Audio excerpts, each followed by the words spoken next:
Welcome into the Pride of Detroit POD cast, not class. That's a classroom that Ryan Matthews is sitting in, but that is not what this is. Your home for all the Detroit Lions talk and news analysis, all of those fun things. I am your host, Miko, joined once again by my amazing co-host. First and foremost, we have your senior editor over at Pride of Detroit, Ryan Matthews, right, at Ryan_POD over there on Twitter. Jeez, I am tongue-tied like crazy today. What's going on, Ryan? Help me. I'm doing all right, man, and you're gonna do just fine as well. Get those I hope jitters so. out. I hope so. Maybe I've just been doing too much. Maybe I've been in the sun a little too much today. Like, I don't know, but That could do it. that absolutely could be the effect of things going on right now. Also joined by your chief and editor over at Pride of Detroit, Jeremy Reisman at Detroit Online over there on Twitter. Jeremy, what's going on, my man? Hey, man, hanging in there. It's preseason halfway through. We're halfway there. I think literally a month almost exactly away from the start of football. That seems way too far away. I was gonna say, like, it seems so close yet so far away at the same time. That's right. But at the same time, I mean, again, like you said, we are inching that much closer to the regular season. Today, we are going to be jumping into basically recapping yesterday's preseason game, talking a little bit about some of the players that stood out on both the offensive and defensive side, and just some of the storylines that could be coming out of that game and how that could impact the rest of training camp going forward, especially some of the camp battles between certain position groups. I think there was definitely a number of things that stood out, primarily looking at the quarterback position, that is definitely worth talking about. And then I think we definitely got some look at some really solid depth from both the defensive line as well as the secondary in that game as well. But before we jump into, talking football, obviously there was a very scary moment that happened in yesterday's game that resulted in yesterday's game actually being pretty much ended at the end of the third quarter, because I think it was honestly when this injury occurred, or this incident occurred with Morice Norris, it was literally at the beginning of the fourth quarter. But wanted to at least give our listeners an update who maybe haven't been updated to this point. Morice Norris did sustain a head injury in yesterday's game against the Atlanta Falcons. The official statement by the team goes as follows: Morice Norris is in stable condition and has feeling and movement in all of his extremities. He will remain at Grady Memorial Hospital in Atlanta overnight for observation. The team also stated that we would like to thank the Atlanta Falcons organization, the EMS team at Mercedes-Benz Stadium, and the doctors and staff at Grady for their support. Jeremy, from my understanding, we have gotten a more recent update, courtesy of Dave Burkett, that it does sound like Morice Norris will actually be returning home today. So yeah, I mean, I it's one of those things you never want to see it in football. I think it's always an unfortunate reminder of just how violent this game can be. But even in that moment of something so scary, there was still a very humane moment, I think, that occurred between both coaches, that resulted in this game ending pretty early, right? Yeah, no question. It is a sobering moment, even as a fan, right? Like there's almost like a guilt feeling of, I'm sitting here in my couch, like just here saying this guy should make the team, this guy shouldn't make the team, and just treating it like, I don't know, like you're the emperor in a coliseum. And when something like that happens, it's a reminder that there are people here, there are stakes involved, and it almost makes you feel guilty about even being a fan in the first place. But then you're right, like something like what follows happened, and Dan Campbell even called it the silver lining, is just the brotherhood of the game. Watching both teams, the players, the coaches agree, hey, this is bigger than the moment. Like, You can joke and say, hey, the fourth season, the preseason game, of course you cancel that. It doesn't matter. Well, it does matter to some of those players, right? There are guys that were probably supposed to get 20, 30 snaps in the final half and weren't able to, but they were all able to come to an agreement there that, it doesn't matter right now. One of our brothers is in trouble. That's what we want to focus on. And I don't think there could have been two better leaders in the moment than Dan Campbell and Raheem Morris. I've got a lot of respect for Raheem Morris. I did before this game. I probably have 10 times more now. And Dan Campbell made it an emphasis in his press conference, saying, like, class act, man. Like, he's always been a class act. And it almost makes you think that maybe Raheem was the one who came up with the idea or decided. And, it was actually a pretty creative way to kind of force the end of the game, because we know the NFL has been slow to act in some of these things. Like if you think back to the Damar Hamlin situation, that I feel like it was an hour before they decided to finally cancel that game, and the Lions and Falcons essentially just forced, like, hey, we're just going to run a 14-minute play until you guys say the game is suspended. And luckily, sanity prevailed, and eventually the officials essentially canceled it with 9 minutes left or whatever. But again, it makes you proud that Dan Campbell is the one leading this team. I think Falcons fans should be absolutely be proud that Raheem Morris is their leader. Yeah, and it's just, I mean, the whole Falcons organization I thought was absolutely classy. They put out a tweet, saw some tweets from Atlanta Falcons fans. From what I hear, obviously I wasn't there in Atlanta, but from what I hear, the medical attention was extremely swift and diligent. So it does feel weird to eventually talk about football again, but I guess the good news is that it's pretty much been all good news, right?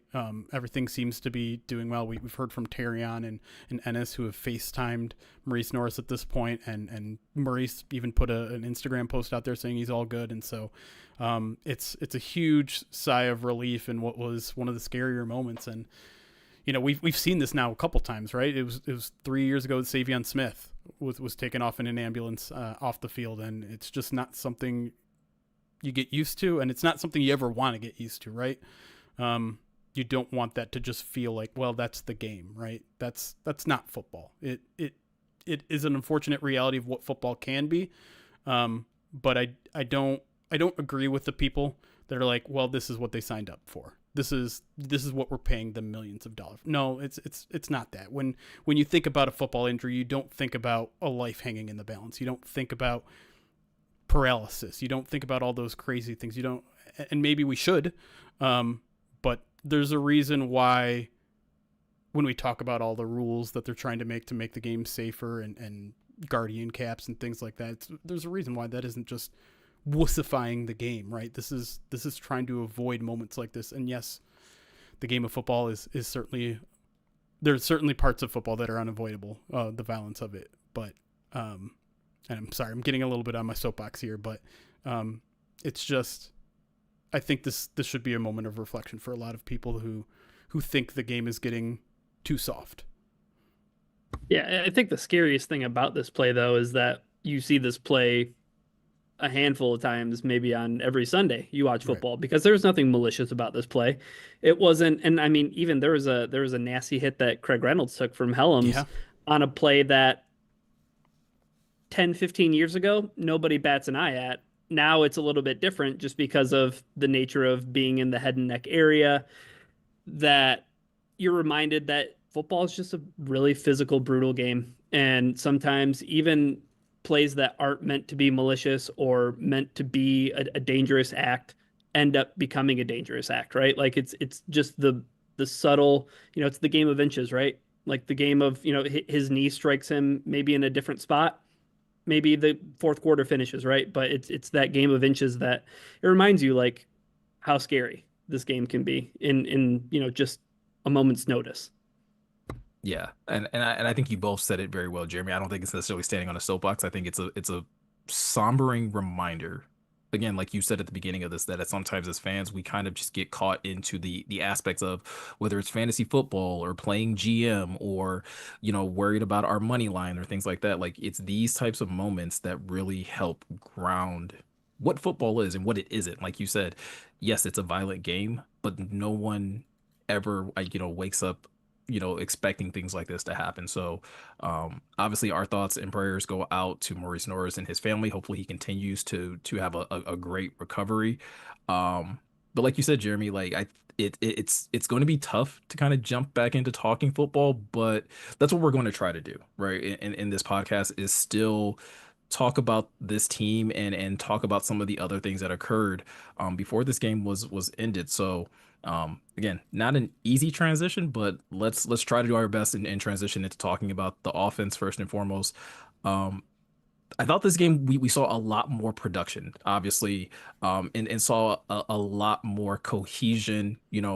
I honestly, with both quarterbacks, I know obviously there was some turnover issues at the quarterback position with Hendon Hooker, but I think one of the big questions that comes out from this game, first and foremost, when looking at the quarterback position, is Ryan, like, has Kyle Allen kind of taken the lead when it comes down to this quarterback two race, in your opinion?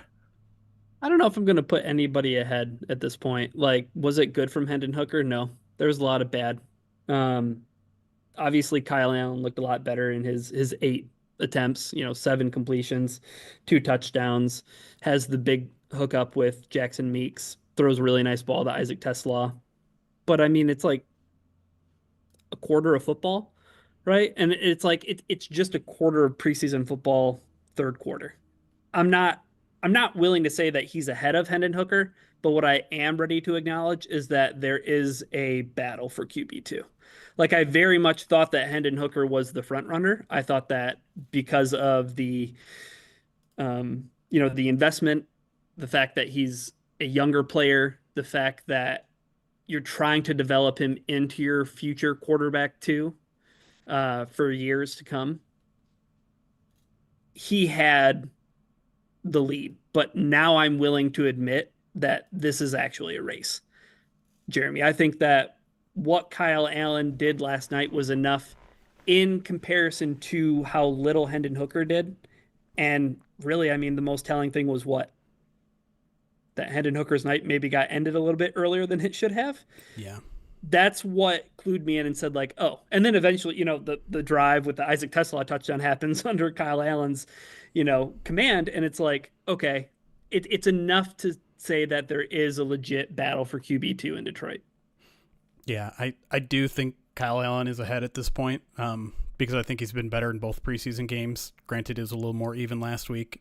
Was not particularly even this week. I do want to talk about Hendon tonight, though, and there should be at least some caveats to his performance. The Lions had 0 run game when he was out there. He was forced into a lot of 3rd and 10s, 3rd and 8s, 3rd and 11s due to things that were outside of his control, right? Like he's throwing these little screen passes to I think the attempt was to get out of those situations exactly because that was kind of what he faced last week. So they're throwing these little flares, hoping the receiver can get 3, 4, 5 yards so that they can get into a little bit more ambiguous of a down.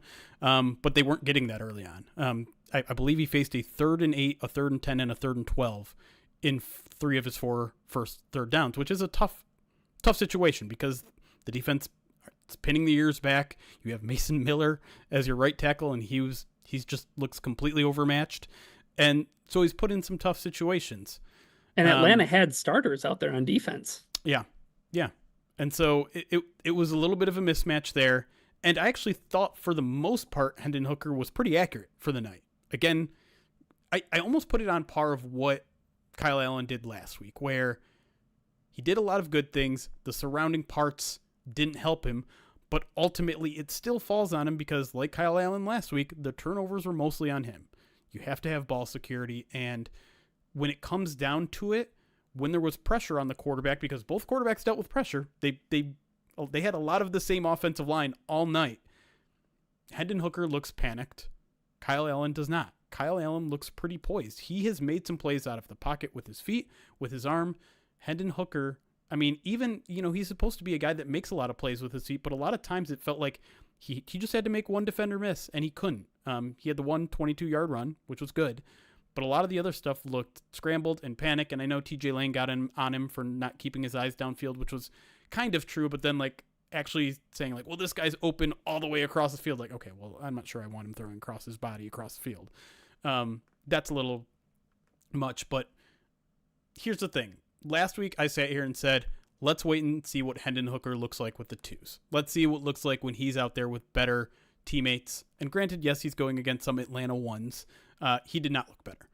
And then when Kyle Allen comes out there with the threes and looks so much better, I'm not going to say it's over. I'm not going to even say it's not close, but I do think Kyle Allen is in the driver's seat right now. And my biggest concern is that Hendon's in his head now, because not only was he bad last week, I thought he was bad in the week up into practice. Like the 2 or 3 practices that we got in between preseason games, he did not look as sharp. And now that has carried over to his second preseason game. And sometimes we see this where quarterbacks will get off to a hot start in training camp, and then the games come and there's a little bit of a skid. And so I'm hoping Hendon can pull out of this mental hole, because that's what this is, right? It's all the mental stuff. He has the physical tools to be a good quarterback, and I've seen him put together some of the mental parts of the game, but now it's just, I don't know if it's yips, I don't know if it's attitude, I don't know what it is, but he's not playing up to his capabilities right now.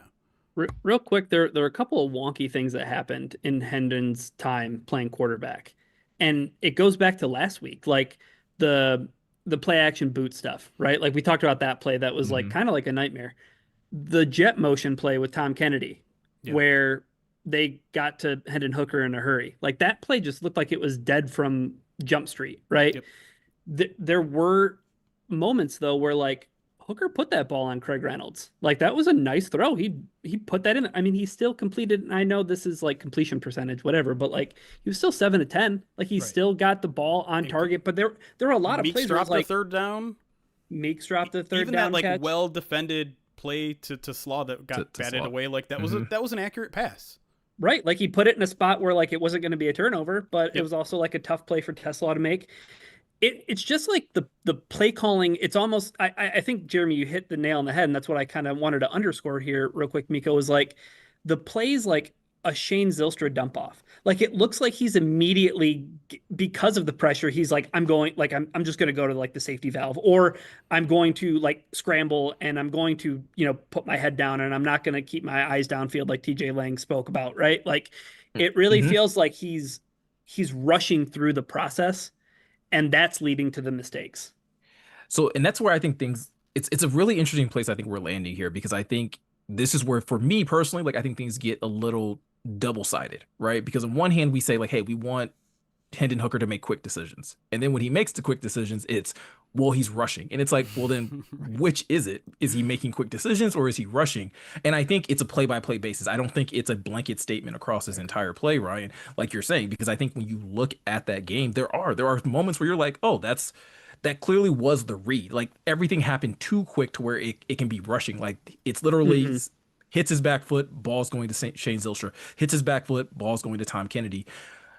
It's one of those things where I think I tend to agree with you a little bit more, that I would definitely categorize what is now happening between Kyle Allen and Hendon Hooker to be more of a true quarterback battle, and not necessarily one being ahead of the other, because at this point, I still feel like they both have had like a fair amount of just like inconsistent performance. I think Kyle Allen's first game was just that bad, to where Hendon's game, where it's not as flashy, but I thought it was still more consistent. I thought he still did a few things that were just as good. But yeah, like you're both equal in terms of turnovers that I believe are actually your fault, right? Because obviously Hendon does have that interception in the Hall of Fame game, but I don't really put that on him. I put that more on Dominic Lovett. Right. Well, it's like that almost kind of swapped, right? Like Kyle Allen had the bad turnovers in the last game, and Hendon Hooker had the bad turnovers in this game. Like you can't fumble the football in the spots that he was fumbling the football at all. Right. No. Right. Like you and it's really tough. So it's like, I don't want to sound like I'm apologizing for Hendon Hooker, but I do feel like if we're talking about this as a quarterback battle, I feel like, okay, they're both even. But Jeremy, to your point, I do think if you're Hendon Hooker and you want this job, and I think that's something that this coaching staff, that this front office has kind of always challenged him with, is like, if you want this QB2 job, you have to earn it. And I think to this point, he hasn't done a great job of earning it, and he's allowed it to become a competition when, from a talent perspective, Ryan, it really shouldn't be. Yeah, that's my big takeaway, Jeremy. I do want to just like talk about Kyle Allen's performance a little bit too, because I feel like most of the conversation is negative about Hendon Hooker and earned, but Kyle Allen was good, arguably great. He was balling. He not only was he 8 of 9 or whatever it was, 7 of 8 for 120 yards and 2 touchdowns. He played in 3 drives. They scored on all 3 of those drives. And granted, again, like one of those drives was pretty much all Jacob Saylor's, like running the heck out of the ball, caught a couple passes. Again, like he had the beneficiary of a decent running game in the second half that came out of nowhere, by the way. I feel like the Lions haven't been able to run the ball at all this preseason. Then just something happened. Probably the Falcons went to their second and third team defensive lines. That probably had a big factor in it. But like, he was putting the ball in great places. He's got mobility. Like he can move around. And I don't know how you can look at his performance and be like, he could have been any better. And so as much as we're saying that Hendon Hooker is losing his grasp on the starting job, I think Kyle Allen is very much earning it. And I feel like that's a tough thing to say, given that we know who Kyle Allen is, given that we know he's had opportunities starting football games and it hasn't been great, but I don't want it to be lost how good he's been pretty much all offseason except for the 2 interceptions he threw in the opener. Well, and I think that's why, like, for me, coming out of this game, like, it's instead of like me being necessarily focused on who's leading, it really becomes a question of like, do we think at this point, Jeremy, like the Lions would possibly carry 3 quarterbacks? Because Kyle Allen's playing really well to the point, to your point, like he's definitely earning his spot onto the roster, but how likely is it that the Lions are ready to pull the plug on the Hendon Hooker project and being like, you know what, it's not worth trying to carry him into the regular season? It's a good point. And would there be any chance to get him on your practice squad? That it feels probably unlikely, but I don't know. Quarterbacks are weird, and you don't see a lot hit the waiver wire like that. So it would be interesting to see if the Lions opted to like say, hey, we can't fit a third quarterback on this competitive a roster, but we'd love to get you back on the practice squad if they'd be able to pull that off. I can only see like the Vietnam meme of like Dan Campbell where it's like, well, can we keep 3 quarterbacks? And he's just thinking about 2024. And it's like, we can't afford an extra roster spot on an extra quarterback. Like Right. That's just not something that's going to be tenable, I think, for like competitive rosters, Jeremy. Like we've talked about this so many times before. And I think that at this point, Miko, to answer your question, Hendon Hooker's 27 years old. It's like now or never for him, in my opinion, because you're coming up against next year, which will be the final year of his rookie deal, right? I mean, 2023, 2024, 2025. I mean, next year is it for Hendon Hooker. And I think that's why, but I think that's why for me, it almost makes more sense to just carry him then, right? Like he only has another year on his contract anyway. Why pull the plug on it if you still think that there's still some development there, right? I understand we're talking about him being 27, but I mean, how old is Kyle Allen? Like if we're He's 29, but it's also the backup quarterback. Like we're twisting ourselves into knots about the backup quarterback. And right, to be honest, like neither of them have been great. Like neither of them are like long-term situations in case Jared Goff gets injured. Like that, and I, it wouldn't be good. So like I think you get twisted up into knots talking about backup quarterbacks and long-term this and that. Like Hendon Hooker, it can be okay. Like it can be okay that you flush a 3rd-round pick out because he didn't work. You took a swing and you missed. Like Brad Holmes does that. I was gonna say we're potentially talking about flushing 2 third-round picks down the drain, but we'll get to that when we talk about the defense in the second segment. We are going to talk about some Broderick Martin. Don't you worry. But okay, so we talked about the quarterbacks, but obviously while both quarterbacks again had their moments and Kyle Allen definitely played a lot better, I think Kyle Allen also got a lot much better wide receiver play. Both courtesy of Isaac Tesla, who got his first NFL touchdown, and as well as in Jackson Meeks, who I thought really stepped up, Jeremy, in this game without Dominic Lovett, which was a question we kind of had going into this game. Was like, hey, which of these receivers is really going to take advantage of an opportunity to make some plays? And Jackson Meeks definitely stepped up to the plate. Yeah, I mean, that big play was not only a display of him getting 2-3 steps on his defender, it was also, I mean, the concentration it took to catch that pass with a referee ducking out of the way, like that would F me up if I'm being quite honest. Like that was pretty impressive by him, and then obviously adding the touchdown on the quick out route there as well.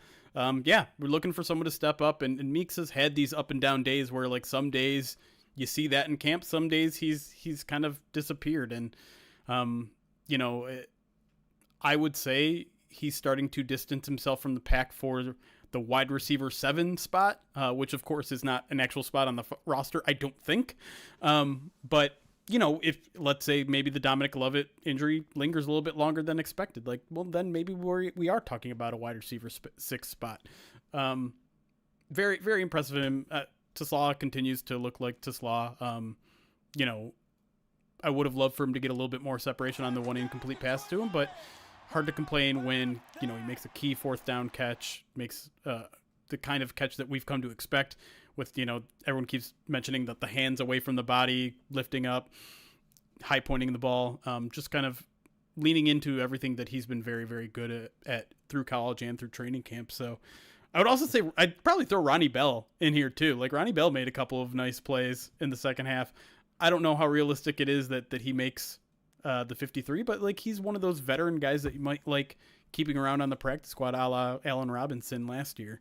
So yeah, I mean, an overall better day from the receivers after what was a tough performance, I think, last week, although some of that was because of bad quarterback play too. Yeah. The Lions go with Kyle Allen as their backup quarterback, and they keep a third quarterback in Hendon Hooker. None of those guys make the roster. So that is the tough part about a third quarterback. It's like, do you keep a sixth wide receiver? Do you keep a third or a fourth running back? Do you keep a 10th offensive lineman, 10th defensive back? Like, you got to make a cut somewhere. So it's tough. But I can see it. Like, I certainly see Miko's point in that you don't want to just necessarily completely give up on Hendon. While I mean, this is still just his second preseason. I think the idea that Hendon has reached his developmental potential, which is not what you were saying, Ryan, to be clear. But there are definitely people that say, I've seen enough of Hendon Hooker, I don't need to see any more. It's like, well, he's still like a baby in terms of NFL developmental spot. That was the biggest thing coming out of college too. It was like, oh, he's coming out of the hypo offense. Like, it's going to be a lot for him to transition to what an NFL offense, pro style offense looks like. I mean, I got a lot of pushback when I said that there was an actual quarterback battle happening in Detroit.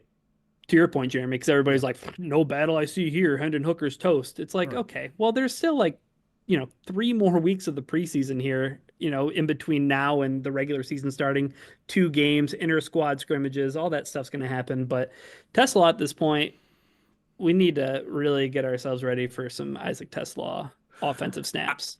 I'm at that point.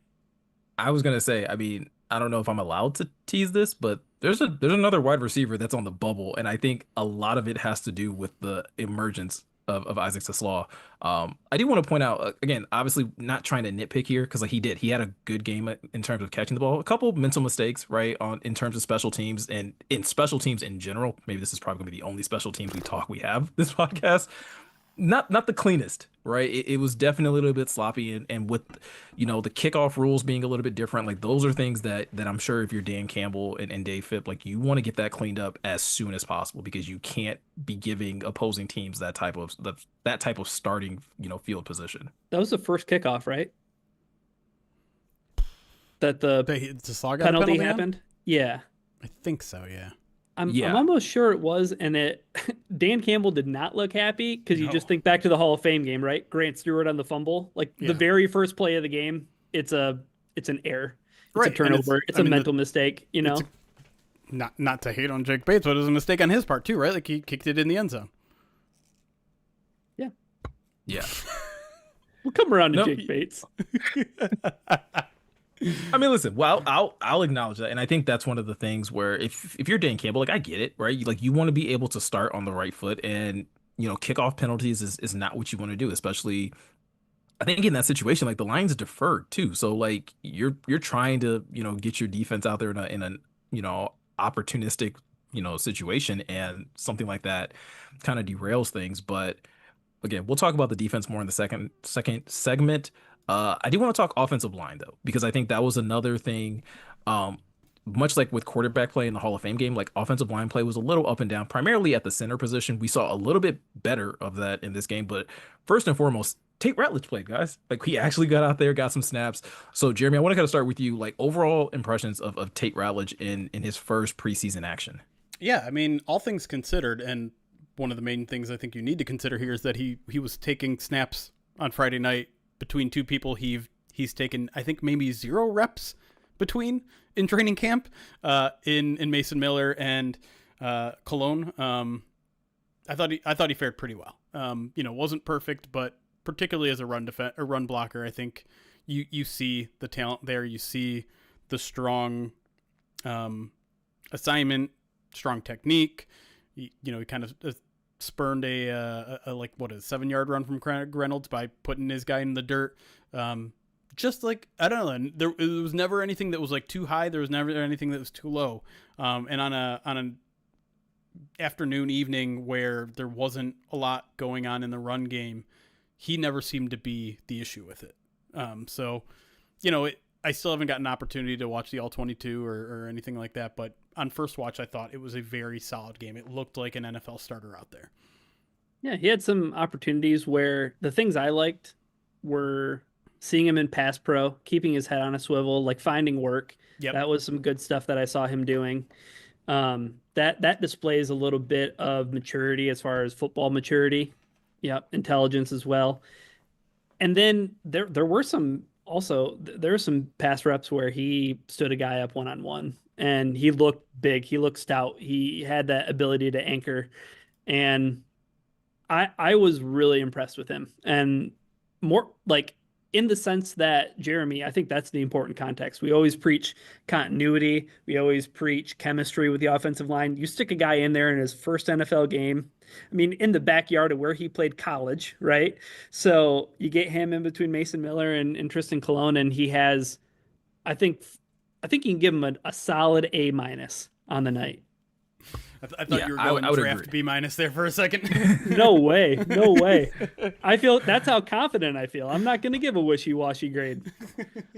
I was gonna say, I think in when it comes to O line play, like as long as you're not standing out in a negative, right? Yeah. Where again, a first watch where you're like, oh, look like cleanly beat off the snap. I mean, kind of getting to the next question here, where we'll talk about like some of the tackle struggles that the Lions are probably facing in terms of this offseason. But yeah, like in none of those situations did Tate Ratledge look out of place? Did he look like he was overwhelmed?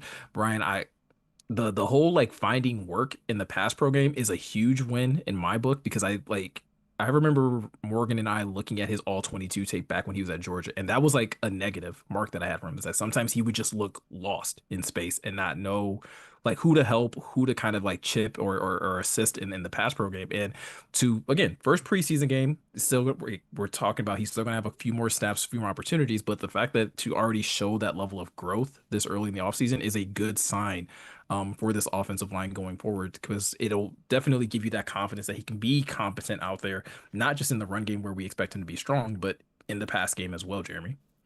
Yeah. What I'm curious where this goes from here. Like, have you seen enough of Tate Ratledge in the preseason? Are you done? I think I have. Yeah, Yeah. Oh yeah, I'm good. yeah, yeah. No, Okay. I mean him and the other guy that we're going to talk about in the second segment. Yeah, like I've seen enough, Yeah. especially with the way injuries are hitting this team, and Oh that's kind of man. where I want to get to with like the tackle Sure. position because the Lions lose Justin Herron injured in the pregame, like injured in pregame warmups. Uh, sounds like like an elbow injury or something of that nature. And then you go out there and Matt Miller does not look great, Jeremy. And so it really for me like do the Lions have a problem when it comes down to their tackle depth? Giovanni Manu looked good, but like do they have any other options? I mean, Dan Skipper. I think the heart grows fonder for Dan Skipper the longer he remains sidelined, which I mean I understand the ridiculousness of how that sounds because it It it was is. a week ago during the scrimmage in which he was ruining practice because Marcus Davenport and Aiden Hutchinson were just eating his lunch, but that's the best tackle that they have, and it's not particularly close. And thankfully, he hasn't suffered a long-term injury, and so you're going to carry him. You're going to carry Giovanni Manu, hoping that he continues to grow, which he has. Like, it's more like 80% losses to 60% losses for him. Like, and maybe that's being That's a little hard on improvement. him. It's improvement. I was gonna say I'll take that. Right. So I mean, yeah, the answer is yes. There's offensive tackle depth problems, but show me a team that doesn't have that. The Lions are essentially down to what? Offensive tackle 5 and 6 and 7. hmm There's no team that is that deep anywhere. And so, am I concerned about it? No. Does it suck because you're trying to get quarterback evaluation right now? Yeah, it does. But so is the preseason. I was gonna say I think that's probably the better way of framing it. It's like it's not necessarily like detrimental for the regular season because we kind of Right. have a good idea of what that depth is going to look like, on with both tackles. But yeah, like when you start to look at this offensive line, when you're losing bodies at your backup tackle positions, which is therefore impacting how you can evaluate quarterbacks, or you're suffering an injury at your backup center with, Tristan Colon, who was a guy that honestly going into this game and I even coming out of this game, like I still have him like making this roster as long as he can be healthy come the regular season. But like Ryan sustaining that injury as well in a backup center battle is not ideal, I think, for the Lions in this situation. The center situation is super precarious, and I think it's just going to be that way all season long. Like Graham Glasgow needs to stay healthy. Full stop. Period. There's no more analysis needed in that sentence. Like, it's going to be so crucial for them. I think the thing with Gio, like you look at his PFF grade, not great. Like gave up a team high 4 pressures. Uh, but man, like he had some pass rush reps where he walled off Jalen Walker, who was a first round pick this year. Yeah. He went heads up against Arnold Ebiketie. Like that's a starter in the NFL. Those are good reps, right? And like it's not the end of the world, Jeremy. I think that's the point that you made, right? Where it's like even if it's a marginal improvement, it does sound like in training camp, in practice, you see a lot of bad. And then you get to the game and it's like it's a little better. It's not so bad. And I think like just on a very basic level, he played an entire football game. Well, 3/4, I guess, of a football game, right? Like yeah.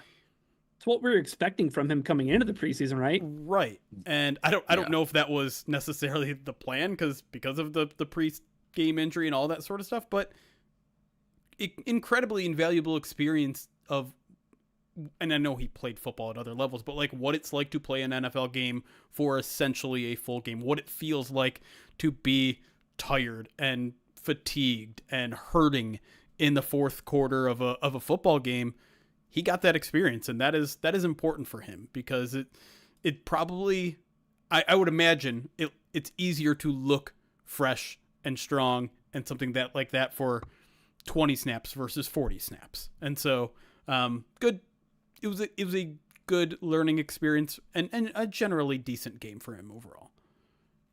Yeah, definitely an easier opportunity for him to, again, learn, build up that again muscle memory, and like you're saying, Jeremy, being able to get that type of reflection of what it's like to play at the level. It's also the only thing that I would say that's easier than that is getting Righteous Felon beef jerky at a really amazing deal, right? Like there's nothing that can possibly beat that. And fortunately for you guys can get that opportunity just as easily.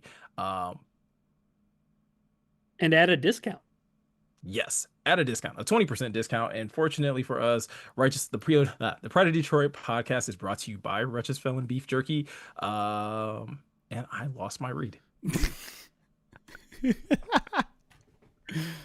Westchester, Pennsylvania. Much like Giovanni Manu.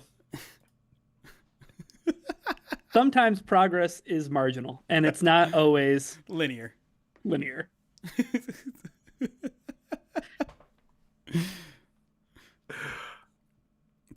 I can eat time here because I just ordered my fresh batch of Righteous Felon this week, and by the way, it arrived in like 2 days, so fast shipping. Suck it, Bezos. Right. And that's, by the way, Righteous Felon also available through Amazon, but don't go to Amazon.com. Go to RighteousFelon.com and use promo code POD20. Why is that, Miko? Because when you go to RighteousFelon.com and use the promo code POD20, you can actually get 20% off at checkout. Again, that is Pride of Detroit. That is promo code POD20 when you go to RighteousFelon.com. Get yourself 20% off your next Righteous Felon beef jerky order. When we come back, we are going to be much better and much more prepared and talk about the defense who actually was prepared and actually looked way more confident than I did, doing this read. We'll see you guys right after this.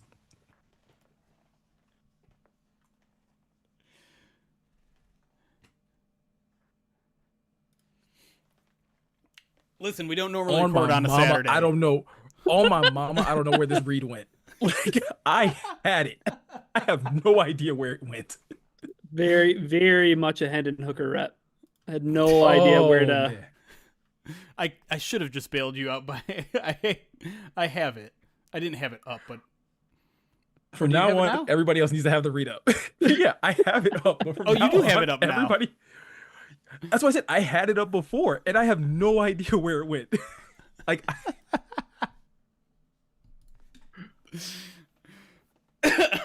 by the way, back-to-back comments. One from Twitch, one from YouTube. Jed in Savannah, train wreck of a read. NK Chappie, best read ever. Oh man. All right, we'll get to some alerts here. We'll mess around for a little bit. We should also, do we want to do it at the very top of the next segment? The Player of the Week award? Dang. Yes. Yeah. I'm fine with doing it at the top of the second segment. Yeah, that's fine with me too. Okay. Are you going to be able to make a poll? Oh, yeah. Can you multitask? Yes. Absolutely. All right, let me get to some alerts then, and we'll put that on hold for a minute. Michael Radley, thank you for subscribing on YouTube. RGA, thank you for the 32 months subscribed on Twitch. Jed and Savannah, 13 months on Twitch subscribed. Says RIP Hendon Hoker. Hey, be nice to the guy. He'll be all right. He might not be, but he'll be all right. Lot of summer left. That's right. Chaos Cam, thank you for the 16 months subscribed on Twitch. Katie from Michigan, 53 months subscribed, says football. Finally. So close. Laser Mouse, thank you for the 23 months on Twitch. Knoxville Lions fans, 38 months, says 38 months. And first with Miko, prayers for Norris. And I thought you guys handled it great on the site last night. Wish someone would have dropped a banhammer on the a-hole saying he died, though. I heard there was some shenanigans happening in our live threads on the site, in the comment sections. You know how we have like first half open threads, second half open threads. I wish we had the manpower to moderate that live, because I know sometimes it gets out of control, but we're all insanely busy during that. So between that and idiots DMing Ennis Rakestraw, what are we doing? Yeah, you're the worst kind of people. I'm sorry. I'll say that. You got to be better. You got to be so much better. Like, you don't have anything better to do with your time. Right. And if anything, it's Friday night. I think, and yesterday should have served as a reminder of like the humanity of it all. And, you know, it might not seem like an ACL tear or shoulder surgery or anything like that is as serious as what we dealt with last night. In a lot of ways it isn't, but it can be just as, I don't know, traumatic for the players. And to have jerks either speculating on their injury or making fun of their injury or calling people injury prone. It's just like, turning injuries into content is, I don't know. I just think it's weird. Yeah. It's why I just hate using the term injury prone, because it sounds like you're blaming the player. It's your fault. Yeah. It's you're putting your body on the line, getting hurt, and it's your fault. It's like, what are we doing here? Dan Campbell said it perfectly. Like when he was talking about Rakestraw, it's like, it's not his fault. Like it's nothing he's doing. He's going out there and trying to win a football job. He's going out there trying to do something he loves, and to just point at that and be like, well, he's injury prone. I saw it in college. I'm like, okay. Well, then go be an NFL scout. Yeah. I mean, there's not enough of those on Twitter for sure. Right. But yeah, I think, Dan, let's try to point to the positive of the situation, because I do think the Falcons showed up in a big way. And Falcons showed up in a huge way. Yeah, I've been a fan. It takes two to make that happen. 100%. I've been a fan of that franchise ever since they scored that touchdown that gave the Lions the opportunity to come back and win that football game. Huge Todd Gurley guy. Todd Gurley, that's right. I will continue to be a fan of them, and I think they earned a lot of good graces amongst Lions fans last night, and that's always good to say. Good to see. Yeah. Jared Celucci, thank you for subscribing on YouTube. I saw you commenting earlier as well. Appreciate you being part of the community here. LJB Ruff, I got 63. I got, what do you call it when you mix numbers and letters up? I got that thing. Dyslexia. Okay. Yeah, dyslexia. I contend that he should have thrown to Slaw instead and got the TD as wide open as he was. What play are we talking about, LJ? I'm not. Is that the one where TJ Lane was saying that he should have kept his eyes downfield? Maybe. That play where he was like, "Oh, Shane Zylstra is open." I was like, "Who's making that throw?" Yeah, that's what I'm saying. Other than like Patrick Mahomes, his body. He wasn't down open. I feel like he was getting He's getting pressured too, though. Yes. I do agree that it would have been nice for him to keep his eyes downfield a little bit longer, but that's still an incredibly hard play to make. Yeah, it's I don't know. I thought you said it well when you were like, it just looks like the game is being called differently for each quarterback, and I don't know if that's like on like intentionally being done or if it's just like a byproduct of like what you think the other players like strengths are. But it was just like it was weird that like a lot of the things that we're seeing initially from Hendon Hooker, it's like short pass, and then like Kyle Allen's what second, first or second pass is like deep shot, and it's like where was that for Hendon? The thing that was funny in preseason game one, and Jeremy pointed this out, but like in that second half, there was not a lot of separation. There was not like Hendon Hooker wasn't getting a ton of help in the second half of that Hall of Fame game against the Chargers. But to your point, Miko, it it almost feels like they're testing him to like make the right read, where it's like, which I mean is playing quarterback, right? But I Yeah. think to Yeah, your point, where it's like, okay, like we want you to be able to get through all the reads and progressions and make sure that you're identifying like, is it cover two? Is it, what is the coverage? And then making the right decision out of that. Yeah. The camera did catch, and I can't remember if it was before his final drive or at the end of his final drive, but like a little exchange between him and Dan. Hooker and Dan Yeah. Campbell? Oh, I don't think I Yeah. saw that. Yeah. I'll have to go back and check it out. But like obviously like going to Dan and like talking. And Mhm.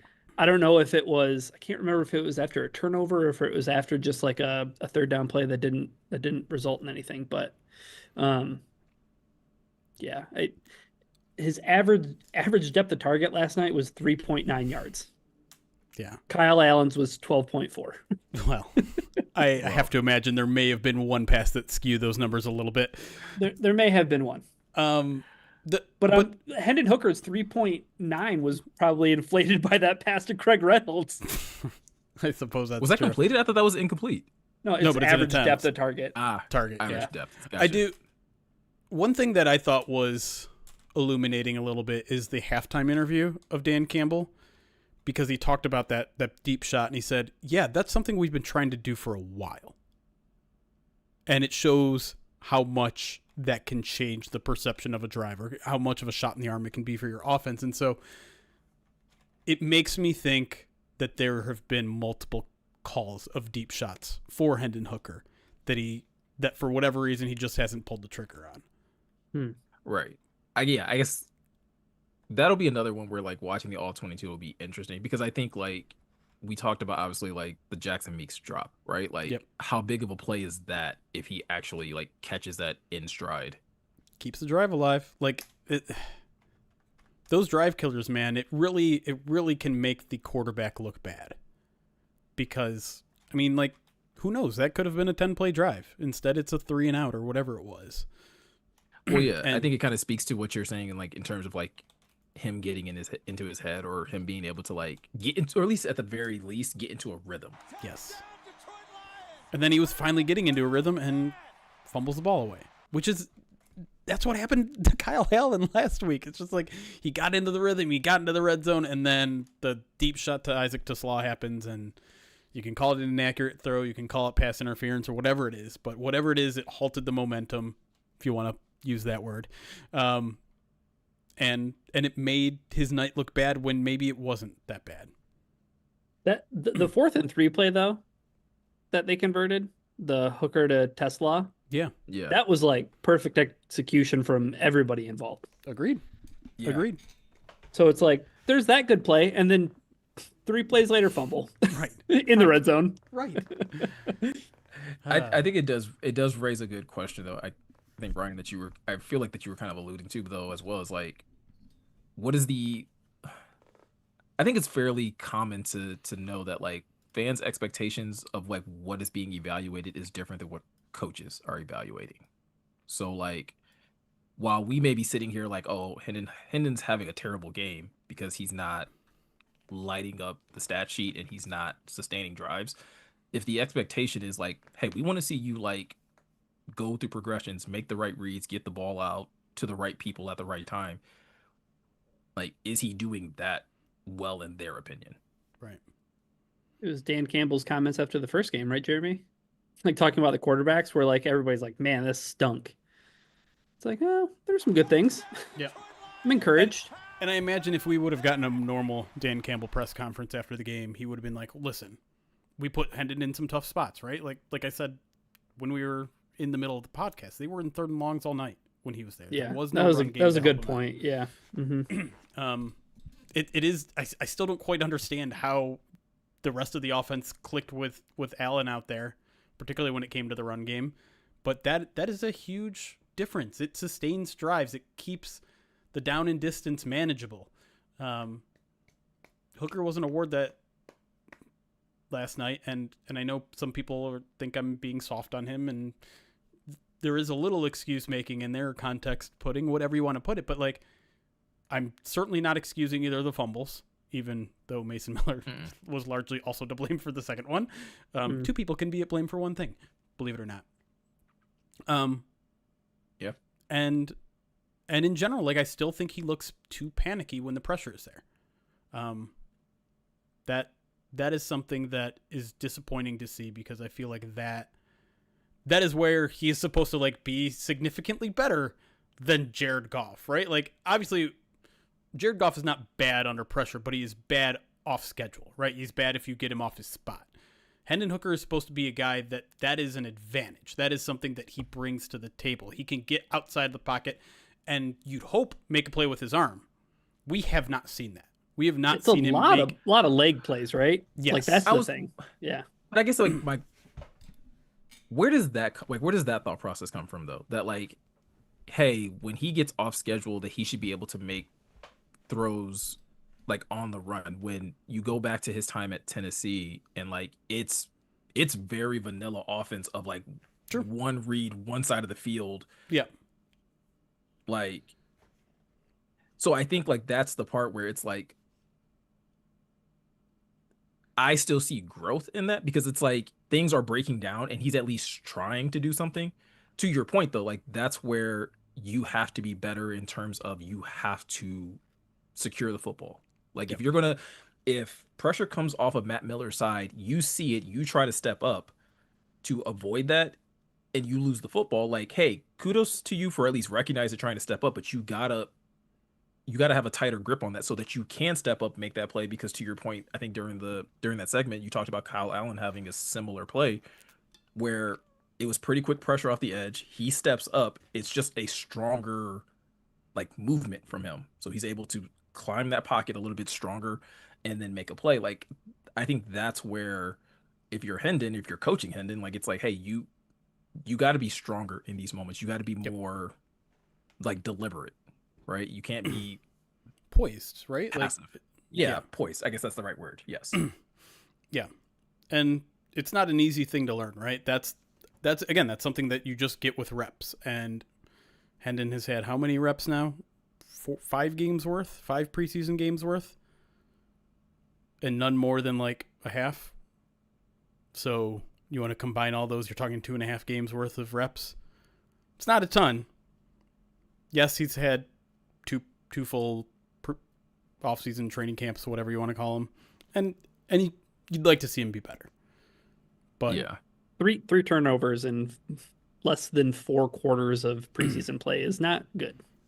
Yeah, and I was very surprised to see him pulled, because I thought, one, for his confidence, maybe don't do that to him.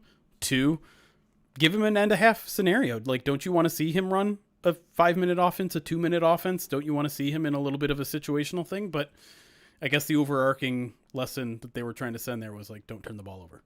We can't have you continuing to turn the ball over. Might be an effective way to light a fire under his ass too, though, right? Like, sure. Go watch Kyle Allen do this. They haven't been afraid to do that, like, true, since he's been in Detroit, like, to find different ways of lighting a fire under him. The question is how Hendon is going to respond to that, right? Yeah, I'll admit. I mean, like you said, you were surprised. I wasn't particularly thrilled, because I was just like, wait, so Kyle Allen can make 2 turnovers and continue to, play into Yeah. into his half, but Hendon has two, and it's like, nah. Yeah. I don't know. Yeah. I trying to think of the right way to the Inside the Den videos. Every time Dan talks to one of the prospects, he always says a message about like now it's up to you. Like you're gonna make of this what you will. Yeah. After him getting pulled last night for Kyle Allen, that very much felt like a reminder. Like this is up to you now at this point. Yeah. Right? Like you've had coaching, you've had a couple of years. Like this is the time to do it, and it's going to be up to Hendon to make those plays, and to have better ball security. And to Jeremy's point, he has the traits, like he has the athleticism and he has the arm. But again, what are you doing to show that you can extend plays? And Yeah. Miko, right? Like Tennessee was super vanilla. He's looking at one half of the field in one read, but there were traits on tape that said like, well, this guy could do something else with the football too. Mm-hmm. And he just hasn't done it. So it's up to him now. I will say that Arnold Ebiketie is the guy who had the strip sack fumble, and that was in the second quarter of a preseason game, and he's the starting defensive end for the Atlanta Falcons. So again, the talent disparity is like wild. Going up against OT6. Mason Miller's like shaking in his boots, right? Like, I promise we'll stop talking about backup quarterback in a second. Maybe now. Maybe that was a line right there. Oh, you guys want to talk about Shador, a different backup quarterback? Oh God, no. The fact that was happening at the same time as the Lions game made my Twitter timeline maybe the most. I don't even know how to describe it. Unbearable might not be accurate, but it was just like, I don't know. LeBron James was tweeting about it. Oh no. Well, he is a Browns fan, so I get it. I know, but it was so much like, first it was like, man, good to see Shador Sanders doing this, and then his follow-up tweet was like, man, all the people are saying this preseason, like, shut it. And I'm like, but it's preseason football. This is like that game is enough for like Mel Kiper to be like, see, right, like, okay, relax. And then the video of Shador Sanders going up to the Browns beat reporter, which I didn't see this. Yeah, basically saying like either. he went up to a Browns reporter who it seems like from everything I've read is like Cleveland's version of Carlos Monarez, where he hasn't had a single nice thing, I guess, to say about Shador like all off season long. And Shador went up to him. He's like, "Why do you only have like mean, like not nice things to say about me?" kind of thing. I'm like, why are you doing this like out on like the field? Like, well, why are you doing this during the preseason? Like, it's just a I feel like circus, you did, dude. Yeah, like if you did this in a regular season game, I'd be like, hey, good on you. Like, I don't know, like you earned that. But yeah, you earned that opportunity to be like, hey, you haven't had anything nice to say, like. I don't think I've taken a side ever since draft night, and I don't. It's largely because I don't care. And I knew it's just going to be a circus, and I know like each side is dug in, and anytime he does something in the positive or the negative, one side is going to spike the football, the other one's going to dismiss it, and I'm just like, you guys have this. I'm not involved in this. You guys enjoy the circus. I mean, I think, yeah, I was gonna say I think it's weird, right? Like, part of the reason that people think he fell was like that it was going to come with a circus. Like, no matter where he was drafted, like whatever team drafted him was getting a circus. But then it's like you realize that you still just invited the circus the longer you all decided to pass on him, right? Like the circus just got bigger. Yes.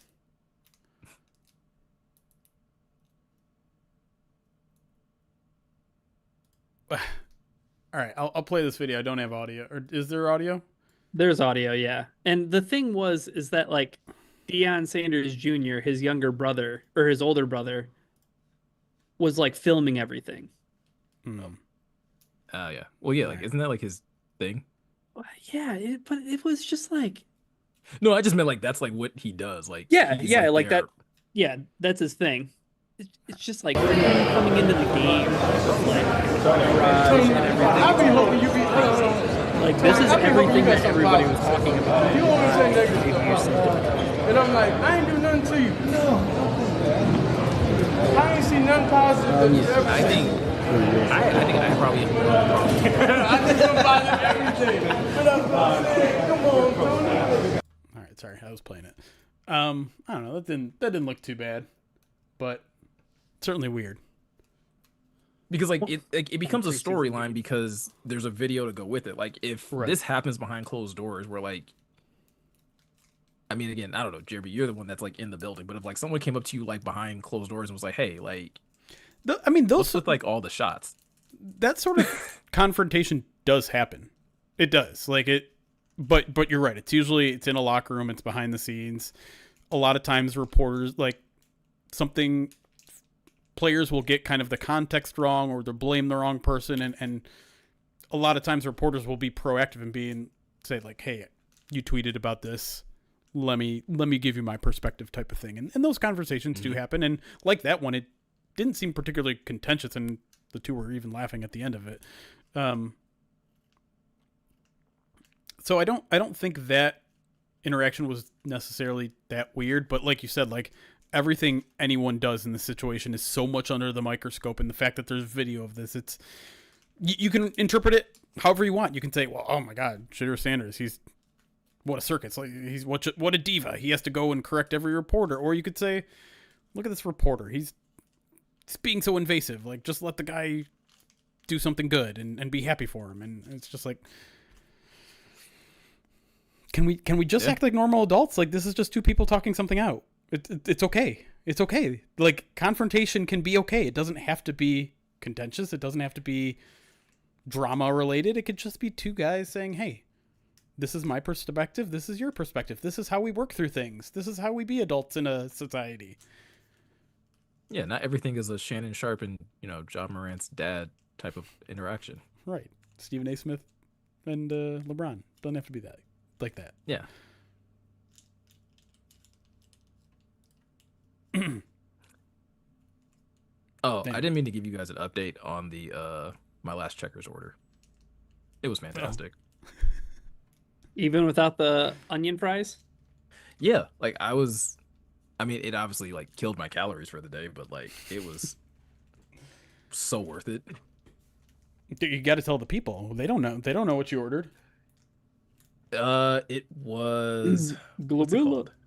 The Big Glow Buford. No, Big Glow Barbecue Buford. So, yeah. Which had basically onion straws or onion whatever. Onion fries? Fries. Yeah, in barbecue sauce. It was supposed to have onion fries on it, but I think they just put onions on it instead. Yeah. So. On what was it like? Was it Texas toast? Yeah. Which made it 1,000 times better. Did a light just go out in your room, by the way? Oh no! Like I have like two screens, and okay. I keep Google in like dark mode because gotcha.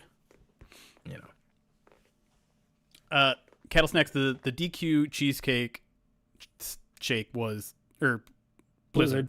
Yeah, was fantastic. My only complaint is that I wish the strawberry jelly and fruit mixture was mixed throughout the whole thing rather than like the nuclear core version of it where it's just ice cream surrounding a cylinder of it. It's a cool novelty, but I think, I'm more of a practical person and I would just like that all encompassed. So I'm not just taking a big spoonful of strawberry and then a big spoonful of ice cream. I want it all combined. But like I had Crown Royal in it for you. Based on like just the vibes of that place, I think they might have, if I had asked.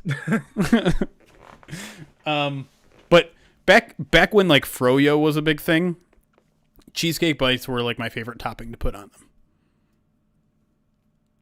They were worth the extra weight because like they're kind of heavy.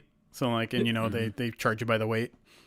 I will say the thing about cheesecake bites is that they are not all equal. True.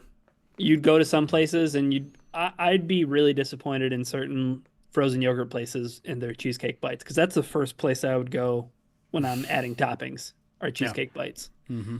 I feel like that's just the nature of cheesecake though. Like, it's like not all cheesecakes are made equal. That's true too. But to me, cheesecake is like pizza, where it's like, yes, there are varying degrees of how good, but all are good. That's fair. Miko doesn't agree. Nah, because there's some bad pizza and there's like, what is it? Like Sam's Club has like that variety like cheesecake sampler or whatever. Yeah. And like there's a lot of those flavors that are not good. I'm just saying this as experience of someone in a low point in their life, ate a lot of 7-Eleven pizza. I'll eat the worst pizzas still. That's fair. I mean, I've had good pizza from places that like you wouldn't expect it to be good.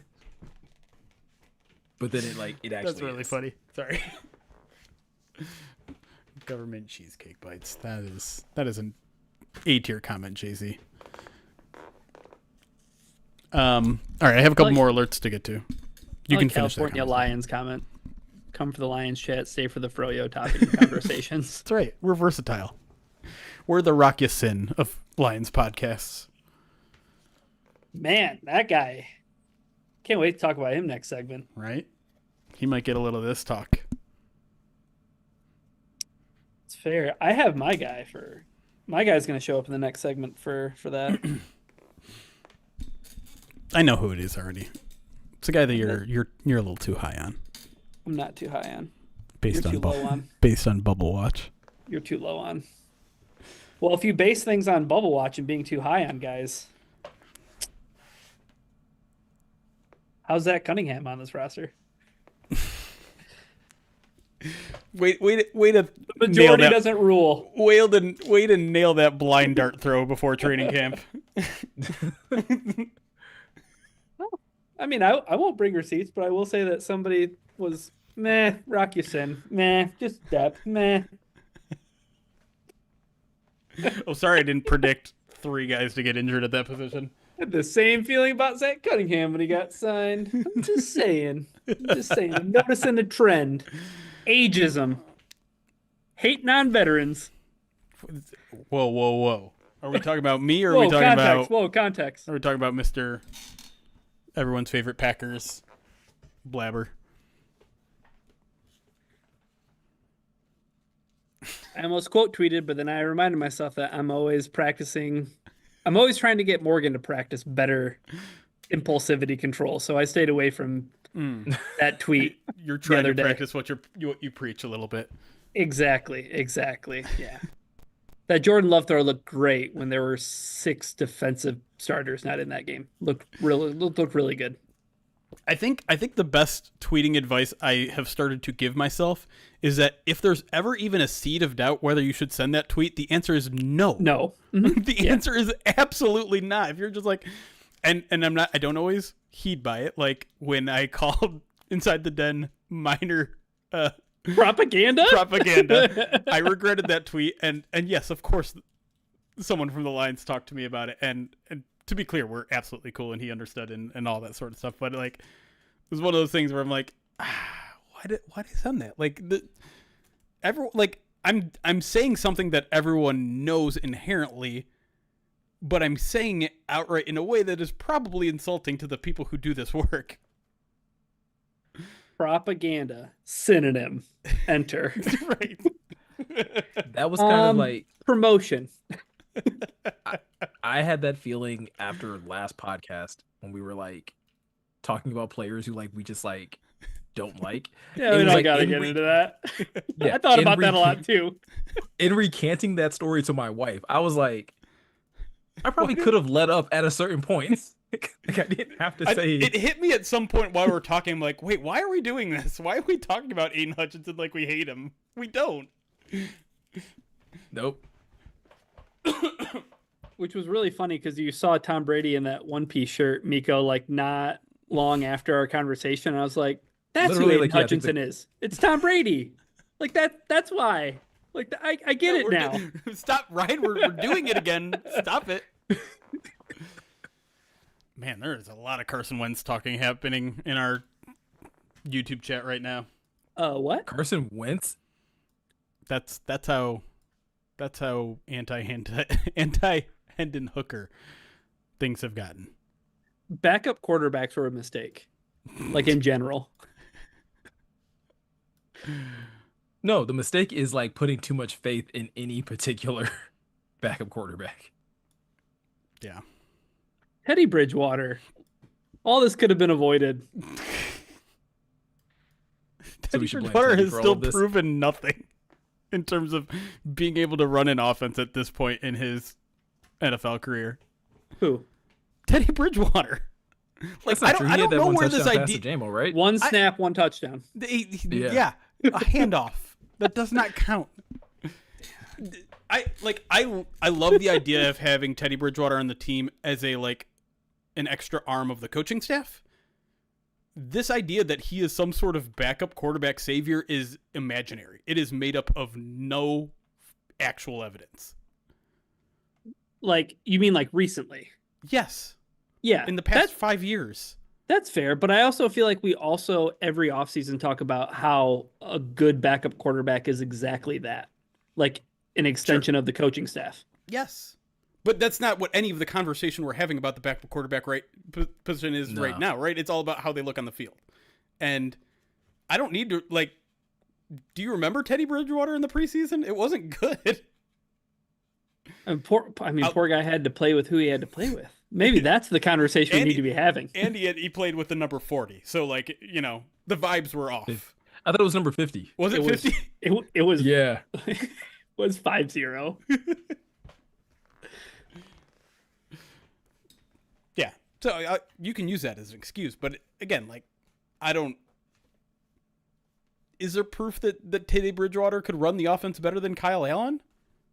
I don't think there is. At this point, I don't know. But Bredvig brings up a good point. Like, what's Brad Kaya up to these days? This is not a good point. Jake Fromm is the answer. Jake Fromm could have Jake been the Fromm. answer. He could have been the answer. Maybe just make a phone call and see if our guy still wants to coach the New Orleans Saints, or if he'd rather get another crack at being the backup quarterback for the Detroit Lions. Kellen Moore just needs a chance, huh? He just needs a chance. I thought you were talking about David Blau. Where is David Blau? Is he? I thought he was in Minnesota.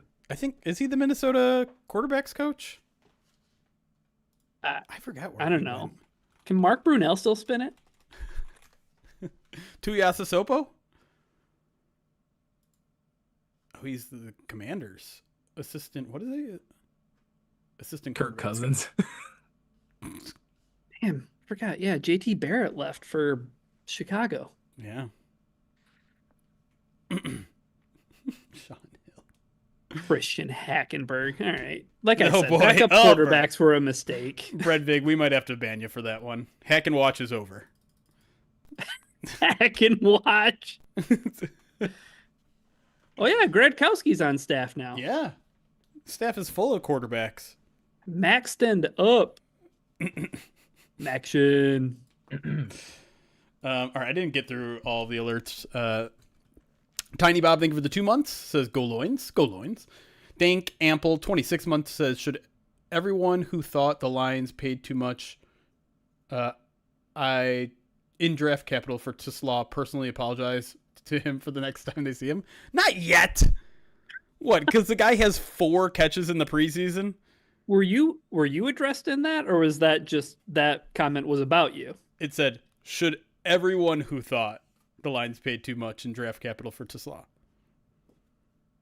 What should I just give him the gold jacket now? Aaron Glenn would be so disappointed in you guys, crowning a guy before he's even played the first NFL game. They could have saved a lot of time and just put him into the Hall of Fame a week ago. Right. Safe travel. He's already there. Yeah. Start building the bust at halftime. Oh, man. Jorhi, thank you for the 19 months on Twitch, says, flashback to the Hendon Hooker cult following when they said to not extend Goff because his replacement was waiting to take over. Yeah, there were some bad takes about that draft pick from the get-go. That draft pick, though, with all that context, is just, I think it's maybe Brad Holmes' most confounding draft pick. Yeah. Let me look back at that draft and see who was taken after. Because Eric likes to bring up this point, and I think it's true. The Lions did not love that draft class. And Whoa, what? 2023? they did not like the depth of that draft class. As far as like, let's go get our guys and get out. And then get out. Yeah. And so, Hooker wasn't their last pick. Obviously, it wasn't even Broderick Martin, but like the Broderick Martin pick represented a like, hey, this is our last shot at a guy that we view as someone who could be like a rotational player, right? Mm-hmm. Are you talking about just like looking at other quarterbacks? Just everything in general. So like Tank Dell was the very next pick. Tucker Kraft. I mean, there's certainly some options. Mm-hmm. Kobe Turner. Byron Young from the Rams. Yeah. No, I'm with you, Ryan. I think that draft in particular is very. It's going to be a head scratcher for me for a minute. Holy moly! The Rams got Kobe Turner and Byron Young in the same round in the third round.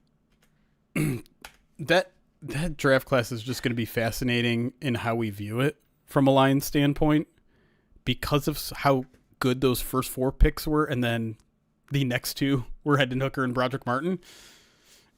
And both, that's 6 picks in the top 3 rounds, and you hit on 4. And if you just look at it like that, you're like, well, you hit on 4 on guys that are like top 10 at their position. How can you be mad? But like, I understand saying like, well, you did waste 2 third-round picks, right? You did spend 2 third-round picks on guys who did not give you anything through most likely their entire rookie contract. Now, I don't want to write the book on either of those guys completely yet, but that's certainly where things are headed. Where we're trending, yeah. Well, yeah, I think for me, it is the comment though that like came after that draft where it's like we just wanted to get our guys and get out, and it's like, well, that's what makes this draft class, like that back end of this draft class, like not look as great because, like Ryan just read off, like Kobe Turner and Byron Young are both like studs, like young studs at their position. And yeah, I would much rather have Kobe Turner than Broderick Martin right now. Right. I mean, it's the old cliche of like going back and, I mean, for how many years did we as Lions fans go back and look at draft classes and be like, oh, this is DeMarcus Lawrence was the edge rusher, Cowboys. DeMarcus Ware was the very next pick after the Lions drafted Mike Williams, right? Like, oh man. But the reason I use the word confounding is that Goff has the year he has in 2022, yet you still draft a quarterback like at the tippy top of the 3rd round. Like that didn't seem insignificant to me. Yeah. It's interesting. We're just like nowhere near a point where it's like, did this roster need that? I mean, like to your point, they clearly wanted a backup at the time that they can trust, and they haven't been able to do that in 4 years. But it was also the injury too, though. Yeah, like that's part of the reason why he went in the 3rd round is because he wasn't going to be ready for year 1. Brad Holmes loves the dented can section. It's his favorite part of any grocery store is just expired food. Let me get the discount because manager special. And listen, I feel it. I feel it with you. I am looking for that sticker wherever I can find it. Just don't buy egg salad sandwiches on manager special. Don't tell me what to do.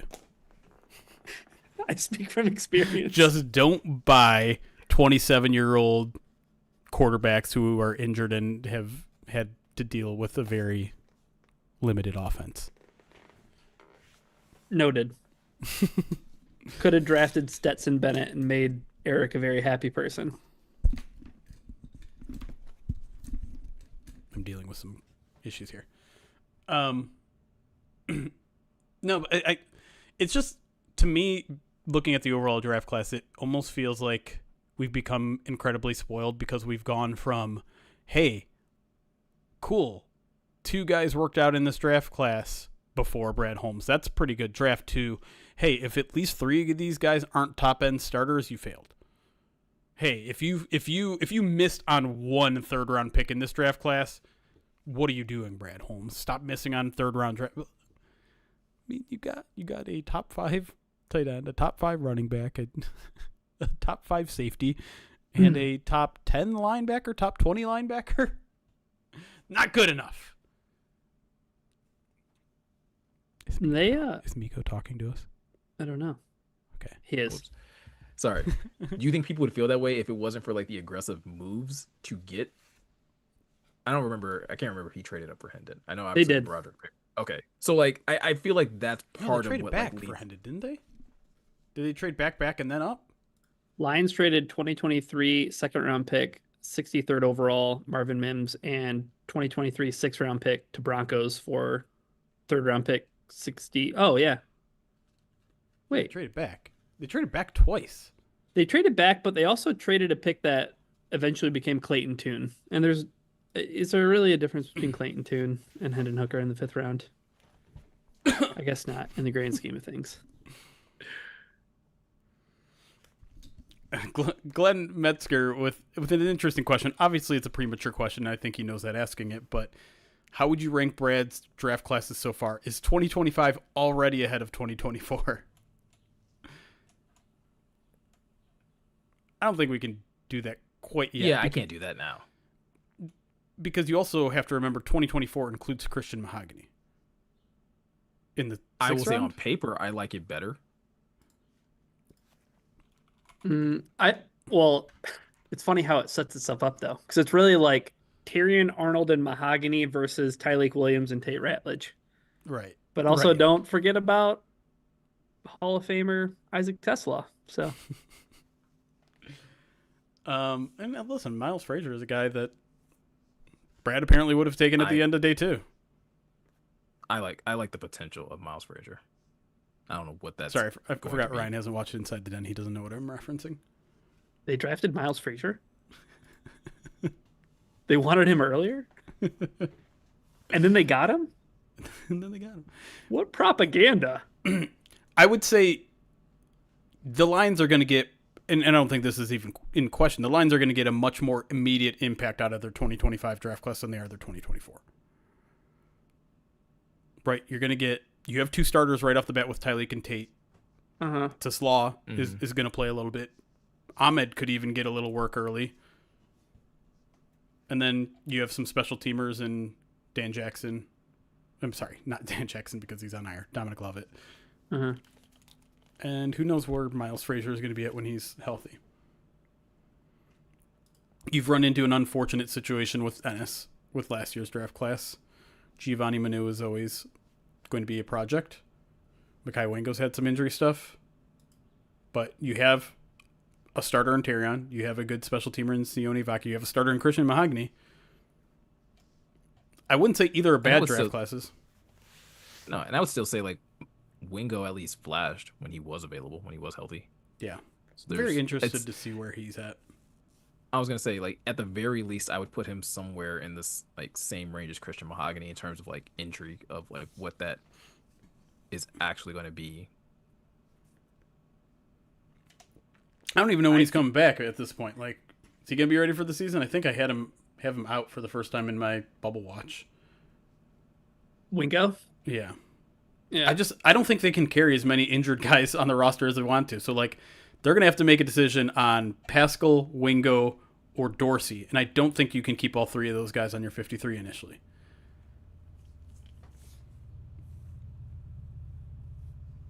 But I don't know which one. Like, I think Frazier, right? And Frazier, yeah, exactly. I think Frazier's an easy decision personally. I think Frazier? Yeah. Just essentially redshirt the guy. I mean, you do want him eventually activated and so he can learn and all that sort of stuff, but there's zero urgency to get him back in the lineup, right? Like I feel like the Lions have their starters on the interior. I think they're pretty confident in most of the guys that they have depth-wise, and Aushika and whoever the backup center is going to be, maybe even Muti as well. There's no reason to rush Frazier onto the roster.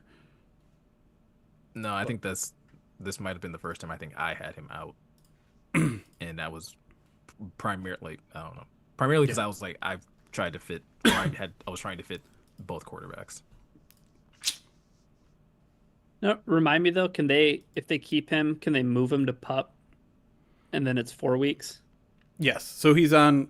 I always forget which guys are on PUP, which guys are on NFI. I think he's on NFI right now. Okay. Yeah. So you keep him on NFI, and he misses the first 4 weeks. Doesn't count against the 53-man roster, and then after 4 weeks, you can decide whatever. You can keep him on NFI as long as you want. You can return him to practice, and then after which you have 3 weeks to decide whether he's going to make the roster or sit the season. I feel like that's got to be the move. Yeah. Yeah. I think so. It's just a little bit tougher with a guy like Pascal, because when Dan talked about Pascal, he's like, we think he can return to practice in early September, but he's going to need 2 to 3 weeks to acclimate before we can put him on the field. So it sounds like no matter what you do with Josh Pascal, he's going to miss the first 4 games of the season-ish. Mm-hmm. The question is, do you want to... Yeah, if you can't keep him on PUP if you want to return him to practice right away. If you want him to practice as soon as he's ready to go, you're going to have to put him on the 53. And so, do you need a Josh Pascal to be ready by week 4? Or can you say, hey, we need the roster spot for the first 4 weeks of the season. Let's just bump that return to practice back 3 weeks. So we'll get you by bye week. Yeah. I don't know. It's tough. I feel like they would have a greater immediate need for Pascal. Right? Yeah, for sure. Yeah. Yeah. That's why I have him in. It's close, but like Wingo's another one where it's like, do you actually need that body right away? Even if he's one of those borderline guys where maybe he could even be ready by week 2 or week 3. Are you okay without him? Do you have enough bodies there? Do you feel confident in where Tyleek is? You have Chris Smith in? It is why I have Chris Smith in. Mm-hmm. Yeah. Chris Smith can do a lot of things. You have Tyleek. Pat O'Connor, if he's healthy, he can do a lot of things. Right. It's a tricky conversation, and Dorsey remains part of that conversation too. I still have him in just because I really don't like the cornerback depth, and I'm acting hopeful at this point. And honestly, in the first estimation we got from Dan Campbell was by the end of training camp, hopefully. And that to me is like, okay, well then he could theoretically be ready by week 1. But again, like, do they need him as much? I don't know. Dorsey? Yeah. I don't know. I don't know. Is he one of your returners? Like kick returner? Maybe. But he's a gunner. Like, but yeah, but I mean, if Dominic got Isaac Tesla. Yeah, maybe Dominic Lovett. Yeah. That's one thing that we didn't really get a chance to talk about. We'll talk about it when we talk defense, though. But yeah. I guess my question though is not saying that in this either or scenario that like one group is terrible and the other group is great, but do you need the 2024 draft class? Those top 2 guys? Which do you need to be better for this Lions team to be successful? Like, do you need Terrian and you need Mahogany to be like, oh yeah, these guys are dudes? Or like, do you need Tyleek Williams and Tate Ratledge off the jump to be dudes? Oh, that's interesting because it's pretty even. It's close to even. I think I would still lean Terrion and Mahogany.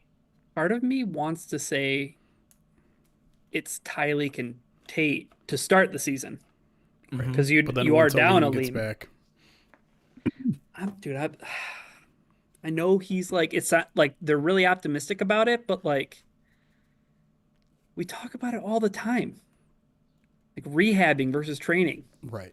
And it's like the getting that not guy look the same when he comes back. Yeah. Not right away. Yeah, I guess I lean Terrion just because like I still think you need Terrion to like be like CB1 caliber. Like I went into the season being perfectly fine with him probably just being like CB2 to DJ Reed, but like I don't know if it's just the hype around him, but I'm just like I kind of think I do need him to be CB1. Or if at the very least, if he's CB2, you feel really good about like DJ Reed, Terry and Arnold, Amik Robertson. Amik Robertson. Like you feel really, really good about that. But it's Yeah, the whole like PFF thing, the chicken or the egg. Is it Right. is it the defensive line up front or is it the coverage on the well, back end? and I guess this is another reason why it's I'm okay with like Tyleek. It's more Tyleek than Tate because I think like with Tate and Christian Mahogany, like you literally it's like whichever, right? Yeah. Even if Tyleek's not right, like even if he's not a dude at the beginning of the season, we're all looking at Aiden, right, to be like the one that's Yeah. carrying this defensive line anyway. Yeah, it's just the interior of that defensive line where it's like, okay, like you have DJ Reader. Yeah. Feel great about that. I mean, he didn't play last night, Right. Well, unless you're watching the Atlanta Falcons broadcast and he got that first sack. Oh, he wasn't out there playing corner? I thought he was gonna make the move. Yeah. shut down Right. corner. No, That's why you don't have to worry about Terrian being a big guy. Eric, Reed and Reader. Eric and I were talking about this on the PODD video we did this morning. And we should talk about it once we get back into the show too. But Tyleek like ate so many double teams last night that like, Yeah. what are you gonna do when DJ Reader's out there with him? How our offense is gonna attack that defensive line? On first and second down, it's going to have to be very carefully. Yeah, Well, I was gonna say I was on first and second, like because you're also double teaming Aiden. Like Aiden gets a ton of double teams, so what? Like you're gonna have to have jumbo package out there if you want to do what you want to do. I don't want to talk about this until we get into like Okay. where we make our money. We, So this yeah, we can jump into it from now on. Then I think maybe that's a good jumping spot. I have the read, by the way, Miko, oh sweet for what the 'Cause I was T-Pain player of the game is this week. Okay. good. 'Cause I'm gonna kick it over to you anyway. Okay. I don't have one in mind right now. I will go last and just respond to the person or player that you didn't pick. Okay. We're all ordering food. Jeremy's undecided. That's right. He'll wait to Come see back what to me. everybody else orders. Come back to me, waiter. Did you want to change the text?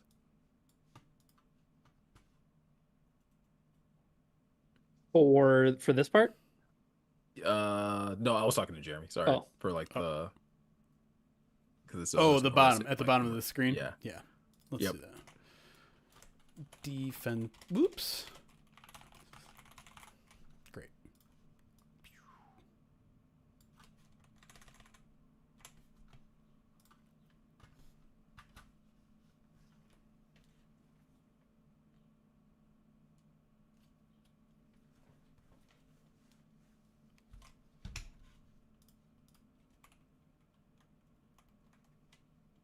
And welcome back to the Pride of Detroit POD cast. Got to take a nice little break there. Got to get me some righteous feeling beef jerky into my system. So hopefully second segment will be a lot cleaner than how the first segment ended. But before we get into, talking about the defensive standouts and things of that nature, Ryan, we got to talk T-Pain player of the game because that's a thing we now do during the preseason. So why don't you tee that up for the people? Ooh, tee that up. No pun intended. Yeah, this week we have the Hershey's Sunday Pie T-Pain player of the game to nominate, and then Twitch chat will vote on which player takes home the Jack in the Box adorned T-Pain air freshener for the week. So, Miko, do you have a guy picked out to be your Hershey's Sunday Pie T-Pain player of the game for this week? Yeah, I do. And we were talking going into the break that this is kind of like ordering food because Jeremy's undecided. I'm going to be the guy that just orders like the easy thing on the menu. Like I'm just going to order, chicken tenders and fries. And that pick, that's Jackson Meeks for me. I thought he had a really good game and just, we talked about it leading up into the game that somebody was going to have to replace that type of production and that like type of consistency that Dominic Lovett kind of showed. And we were kind of debating like would it be just more Isaac Tesla snaps? Would it be more shots to Tom Kennedy? Jackson Meeks stood out in a really good way, and outside of like a bad drop that I thought he had, like really bounced back and responded well.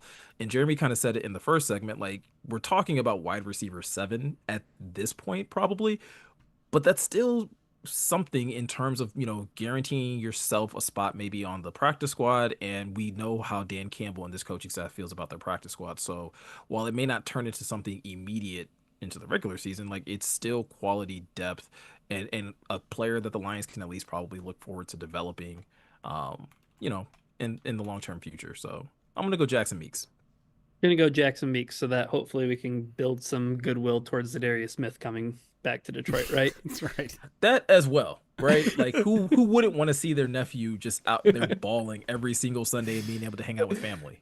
Yeah, I mean it'll be a good old time. I'm gonna go with Nate Lynn this week. 4 pressures, got home for the quarterback sack. I'm trying to find every single way I can get Nate Lynn on the 53-man roster. Maybe it happens with the injuries that they're dealing with right now with Josh Pascal. He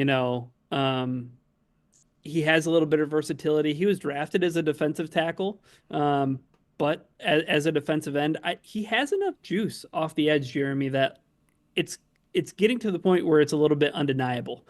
And I don't know if this guy would survive and make his way onto a practice squad. I think that you get another 2 weeks, maybe even, you have a couple of inter squad scrimmages. Maybe one of those teams sees what Nate Lynn can do, and all of a sudden he's not on your practice squad anymore. So I really want them to find a way. Had 4 pressures last night against the Atlanta Falcons. Nate Lynn to the moon. Yeah, and he had 3 last week, right? So 7 in 2 games, not bad. 7 and he's playing half of games too. So and listen, he was on 12 pass rush snaps. He had 4 pressures. And last year he was a stand-up before the injury, and so there is a lot of intrigue there. We mentioned on the preview podcast that he was one of the names out of Brad Holmes's mouth during his radio interview, and I think you have to do some tough gymnastics to get him on the roster, particularly if you do sign Zadarius Smith, by the way. Like, that complicates things in the edge room quite a bit. But maybe that's his comment, Brad Holmes, right? When he was talking about, hey, we have expectations. Yeah. Zadarius has expectations. We might want to see how this room kind of, shakes itself out. Yeah. You've left me in a tough spot because there are a couple guys. Because we're talking defense the entire second half, I'm going to go with an offensive player. And I'm just going to say Kyle Allen. I think Kyle Allen played close to a perfect game. I really do. And I mean, he did have a perfect passer rating, so. Did he really? I didn't even know that. 158.3. There you go. He did have, I think it's worth, he did fumble the football, but recovered it. So, wasn't perfect with his ball security necessarily, but it's hard, like I said in the first half, it's hard to imagine him having a better game and putting more of a foot forward in terms of the backup quarterback race. I continue to think he manages the pocket better than Hendon Hooker, and I think that's the biggest disparity. I don't think it's close in how they manage the pocket. Meanwhile, he's been particularly accurate. He's definitely, in general, making the right reads. It's just how quickly can you get those interceptions, both of which were pretty bad last week, out of your head. But if we're just talking about this week's performance, I think Kyle Allen, and I think part of this is also like an emotional relief from me that we actually got to see a Lions offense be successful. 3 straight scoring drives from Kyle Allen's offense.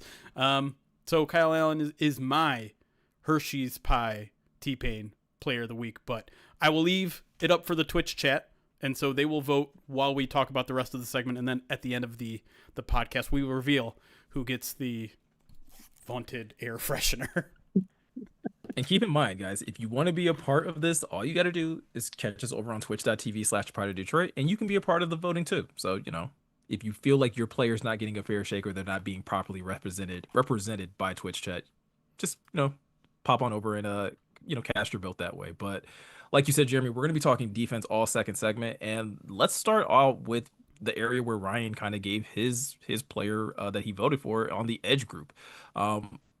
Last week, we talked a lot of Ahmed Hassanin, and a little bit of Nate Lynn, but like those two guys really kind of showing themselves and standing out in a really big way. This week, I thought Al-Quadin Muhammad really had a nice showing. Obviously, got a sack in this game and things of that nature. So I'm not going to say that I feel great about the edge depth, but I think I'm starting to feel better as we get to see more and more of them throughout this offseason. But I'm curious, Jeremy, where you stand when you look at this group. Anybody else that might be standing out, or just overall, like how you're feeling about that group when you look at the depth. Yeah, well, I think Al-Quadin Muhammad did a good job of reminding everybody that he's still here. Obviously, he was injured to start the training camp, and so it's easy to forget him. But it was him and Nate Lynn that started the game, and I thought both of them did a fantastic job. Like, I think that did give me a little bit more faith when it comes to the depth of this team's edge position, because as much as we love Aiden Hutchinson and are trying to be optimistic about Davenport, the fact remains that even if those guys do stay healthy, there's going to be a rotation, right? There's going to be guys that have to come in and spell them to keep them fresh. And I thought the Muhammad hype was a little bit overrated last year. I think Lions fans were grasping for straws of like some sense of optimism after Aiden Hutchinson was down. But if he continues to play like he did last night, I'm on board. And listen, he's a physical guy. And I think he's a well-rounded player where he can provide a little bit of a pass rush, but he's also a good run defender. And so to have someone like Nate Lynn, who's maybe a little bit more pass rush than well-rounded, but obviously very good at it, plus a guy like Ahmed Hassanin, who I think had a pretty decent follow-up to his first game, nearly had a sack. I didn't notice him as much in the run game, but I also didn't notice him being a liability out there necessarily. And so, I still think the Zadarius Smith thing is coming down the pike at some point, but if it doesn't, I think I'm leaving this preseason game feeling a little bit better about the depth there. Keith Cooper is another interesting name too, just because of his snap alignment. Like, he's either lining up as a 3-tech or he's playing outside. That's what kind of endears a guy like Pat O'Connor to this team, right? Like the ability to play nose tackle maybe on one snap, but also play outside. You think about the positional versatility for all these guys. I think that's something important, but I really want to find a way to get Nate Lynn on this roster. I do. From pass rush juice to the fact that I don't think that he's going to make it on this practice squad. It's just, you want to have that at some point, Jeremy, like they love kicking Aiden Hutchinson inside on Sure. pass rushing downs, right? Yep. Like, get a guy on the outside who can beat his defender one-on-one. The sack that Nate Lynn had, it was a real nifty move. Yeah. To get back to the quarterback for that sack. So Good hand usage. yeah, I do feel I'm with you though. I feel a lot more confident about some more depth opportunities as the summer rolls on. Yeah, and it's interesting because as we're talking about this, I do have to kind of like rewind myself back because I feel like edge is a little bit like wide receiver, like the wide receiver group, where it's like we know who like to lean on, or at least to put like a lot of expectation on when it comes down to production, right? That is going to be Aiden Hutchinson, that is going to be, Marcus Davenport. And the rest of these guys, like, you're just hoping that you can find quality depth. And obviously the Lions have Josh Pascal, who hopefully they will have back at some point early in the season, probably not within the first couple weeks, but hopefully they'll have him back. And so when you start talking about an Al-Quadin Muhammad, when you start talking about an Ahmed Hassanin and a Nate Lynn, like, it really does, Jeremy, kind of get a little tough to figure out, like, okay, where do you put these guys? Like, is there space for these guys on the roster, especially when you look at edge and then you look at the defensive tackle group where, again, they're missing a guy as well, and Aleem McNeil that probably won't be back until a few weeks into the season as well. Like, there's a lot, I guess, to be said that there's a lot happening with that entire defensive line group when it comes down to figuring out who's going to play where and what that competition is looking like, to get onto the final roster. Yeah, and it's always important to put things in perspective when you're talking about defensive line performance in a preseason game, because as we just got done talking about how concerned we are about the Lions' offensive line depth, every team is going through that. You're dealing with second and third and fourth string offensive linemen, and so it's always important to remind yourself that while a guy like Nate Lynn is looking great right now, how would he look against starting offensive linemen? And I'm not saying that to disparage the guy, but like, that's a legitimate question that you have to have. That is something that you have to parse through. Like, okay, looks good here. do we give him some opportunities to run with the ones when we get to joint practices just to see how he can hang? It's just always important not to get too high on some of these guys before you see them against starting level competition. But in general, I think you have to be optimistic about where the Lions are at the edge position. And then, we got to see a brand new face at the defensive tackle position, and I'm curious as to how you guys feel about Tyleik Williams' debut. I'm in the same camp that we were with Tate Ratledge, where it's like, I don't think I need to see Tyleik Williams again for the rest of this offseason in any type of preseason game. Because I thought we saw enough of him in terms of what he did really well at Ohio State, which is occupying space, taking on blockers, helping to, create, rushing lanes for his linebackers to be able to fill those types of gaps and things of that nature. I thought he did really, really well, right? It's interesting, Ryan, when you talk about defensive tackles, because I feel like there's two different types of defensive tackles that are in the league, right? You have the Chris Jones types that are constantly pushing the pocket, constantly getting sacks, getting pressures and things of that nature. And then you have the other guys that are like DJ Reader, which those guys are still just as valuable. They don't stuff the stat sheet nearly as much, but they play a big role in helping a defense, get to those third and long situations. And I think Tyleik Williams at least showed the skill set to be that type of player, and that's someone that could really assist a DJ Reader once the regular season rolls around. I think last night showed why Tyleik Williams was the 28th pick by the Detroit Lions and why a lot of people assumed that he'd be a second-round pick, but the Lions covet these guys. They covet guys who can two-gap. They covet guys who can get them to third down. Tyleik Williams is an important piece to them getting to third down. And we talked about it, I think, a little bit in the break. Jeremy brought it up. What are teams going to do when they have to line up against DJ Reader and Tyleik Williams? It's going to make getting to third down a lot easier. There was a play early in the game. I think it was either maybe the first play or the second play where Zach Cunningham came in and he fit a run where they ran to Tyleik Williams' side, but Tyleik Williams made it an opportunity for Zach Cunningham to make a play.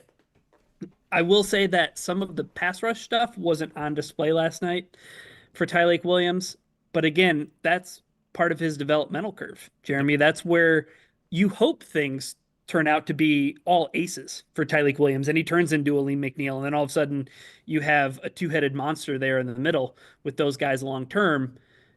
There was definitely some room for one-on-one with a guy, didn't really get past him. I think at that fourth down play, it was also 4th and 2, so I think on second watch, I was expecting get some push or something. That wasn't the play. Maintain rush lanes, make sure that the quarterback doesn't escape and get the 4th and 2 play. But he looked a little bit gassed where it was it was a 6th play on that drive. And normally you're going to be spelling guys and you're going to get a little rotation, but mostly good stuff for Tyleik Williams last night that proved why he was the pick for the Detroit Lions. Yeah, no, I think you nailed pretty much everything there, where really good run defender in setting up other players on his team. It will be interesting to see if teams decide to double team him or DJ Reader. I feel like the play is to double team DJ Reader because a little bit of the Tyleik stuff, like you said, when he's on one-on-ones, I don't know how much he's going to beat his defender or offensive lineman. In terms of a pass rush, that is something that, the Lions were very much open about. Like they think he has the physical talent and the instincts to do all that sort of stuff, but it's a developmental curve. It took a while for Aleem McNeil, and you kind of hope that Tyleik has played enough 3-tech where it might come along a little bit quicker than it did Aleem, but it's certainly not going to show up in his first NFL preseason game. And so, it's a little bit up and down of a debut, but in general, you see the value, particularly like you said, with this team.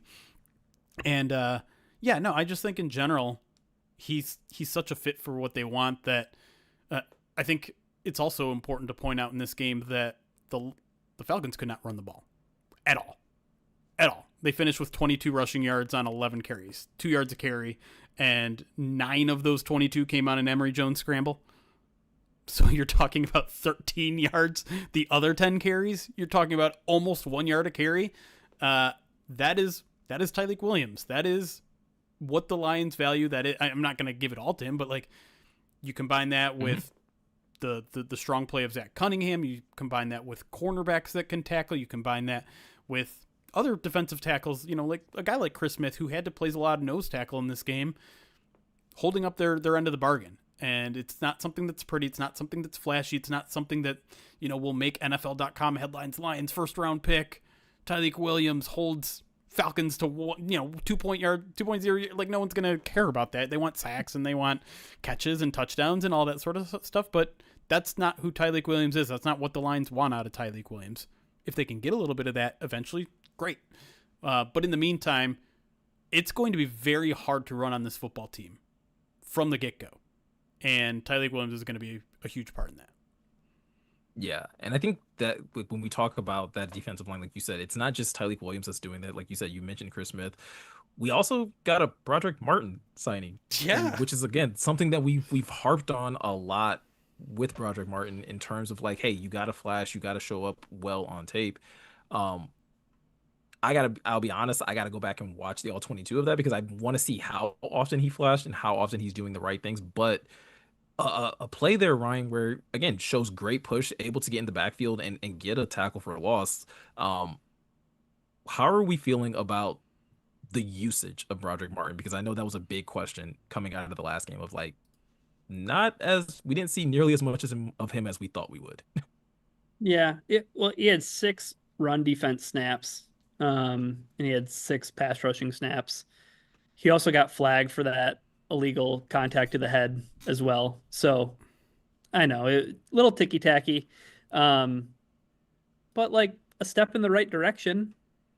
But he needs to make, like, strides in the right direction, not baby steps. And yeah, the kind of the byproduct, I think, a little bit of not getting a fourth quarter, Broderick Martin lost a little bit of an opportunity to make a statement in this game. But I mean, good things, not bad things. Yeah. No, I mean, listen, it's good to see signs of life. It's good to see progression, growth, development. It does feel a little too late right now, and he's one of those guys where I'm just like, I don't know what would happen if you put him on waivers. Is there someone that's going to be like, well, former third round pick, let's see, or is someone going to be like, oh God, the Lions are cutting a third round pick? Brad Holmes is finally, cutting bait on a draft pick. He doesn't do that unless, but there ever. Right. He literally doesn't do that ever. But there is part of me is like, well, if he continues to show development, don't you want to kind of completely see that out? Because this was always at least somewhat the plan. I think maybe you were hoping he'd be further along now than where he is, but if there's growth happening, you'd love to see that out. But just the way the roster is right now, it would have to be on the practice squad. And I don't. It's a catch-22 because I feel like if he shows enough progress in the next 2 preseason games, then he's not going to make it through waivers. Yeah, that's the tough thing on seeing that through. It becomes a numbers game. Yeah. And it's like, well, they drafted Tyreek Williams in the first round. They had DJ Reader. They signed Roy Lopez.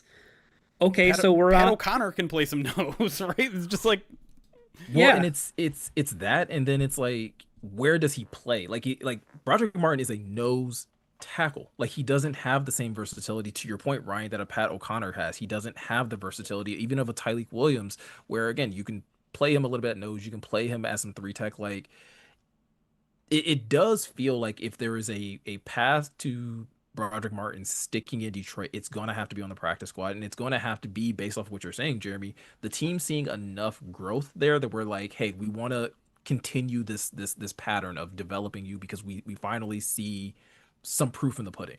Yeah, I want to keep pushing the agenda. Thread the needle of showing enough promise, but not too much promise that you lose him. Oh gosh, yeah, right. Like that's just the razor's edge that you can't live on in the NFL. But I mean, if we're trying to be nice to Broderick, show as much development as possible so that you can land somewhere and get an opportunity. 100%. It's just, and like I said, I'm going to keep pushing the agenda. Would you rather see the growth and development of a guy like Nate Lynn, where you don't really have like a long-term outlook at edge opposite of Aiden Hutchinson? I'm not saying that he could be that guy, but he could be a depth guy where he could go out and he could get snaps. Do you see Broderick Martin getting snaps in 2025 if everything goes according to plan? I don't think so. Yeah, tough. Yeah. No, that's where it gets really tough, specifically again on that defensive line, because you do have some really talented guys on the edge. You have some guys that you're developing that have some versatility in the middle of that defensive line as well. I feel like coming out of this game though, similar to what just like the offense performing better as a whole, I liked what I saw of the linebacker group like a lot more this Yeah. week than I did the previous week. Grant Stewart continues to be a man on a mission to just deliver big hits to whoever he possibly can whenever he's given the opportunity. I love him so But much. I love him. I love him. I identified him. I said this is going to be the player that I'm going to love in the preseason because Yeah. he's going to play like his hair's on fire. Yep. And I real quick, I just want to talk about my favorite Grant Stewart moment of the night, which was on kick return when he absolutely obliterated a guy on kick return that sprung the big return from Craig Reynolds. Like that's part of the value of having him back there, and that's why I legitimately think that he could be a kick returner to start the season. Ideally, I think maybe teams want to kick it to him, right? And that's Mhm. where you want to see the development. And you saw the good and the bad last week. But if you don't kick it to Grant Stewart, that guy has a full head of steam to lay a hat on somebody and annihilate someone. If you're on kick coverage, what scares you more? Him as a lead blocker or him with the ball in his hand? Yes. I was gonna say yes to all. No, Yeah, I'm with you but though. Like I thought the linebacking play was much, much better, and I think part of that is just they mostly played the guys that are their top three reserves. Trevor Nowatzki, Grant Stewart, and Zach Cunningham. And all three of those guys, they had the most snaps out of everyone else. Anthony Pittman only played 2 snaps. Deron Gilbert played 0 defensive snaps. I think those are guys that lost opportunities for the game getting cut short. But I thought there was a big bounce back game for Nowatzki. He was on the edge, got a couple pressures, I think. Played a little Mike as well, showing his versatility. I still think amongst I think you're probably pretty comfortable in your top 5, including Grant Stewart and Zach Cunningham behind your 3 starters. For that 6th spot, I think Nowatzki has separated himself from Pittman, from Gilbert, from Turner, Ezekiel Turner, who did play a lot of snaps in this game, 16, but to me, he's still kind of lacking in the defensive department. We know what he can do on special teams. But I just like Nowatzki to me, especially since he's the only backup Sam right now. He to me feels on the safest ground once you get past the obvious sacks of Grant Stewart. And I think Zach Cunningham is still mildly on the bubble, but he's played so well through training camp in the first 2 preseason games that I'm feeling less and less like he's on the bubble. Yeah, I think where things will become interesting, and we're not there yet, obviously, but is going to be when Malcolm is healthy, right? Yeah. And he's able to come back to the roster. And what does that linebacker core look like from there, right? And who do the Lions prioritize in that situation? Because to your point, Jeremy, like those 3 guys, Nowatzki, Stewart, and Cunningham, are all playing really well. And Stewart and Nowatzki, I feel like, have shown a little bit more special teams versatility than maybe Cunningham has. Sure. But Nowatzki is the only one that's your backup Sam. So like when you bring Malcolm back, special teams versatility, but where does like it makes things look very interesting, but that's tomorrow's problem, right, Ryan? It makes me feel great about the linebacker depth, though. Like I feel Careful. maybe I don't care. We said It's this not a last year. bloodbath anymore. It's not a bloodbath anymore. Last year can't hurt us anymore.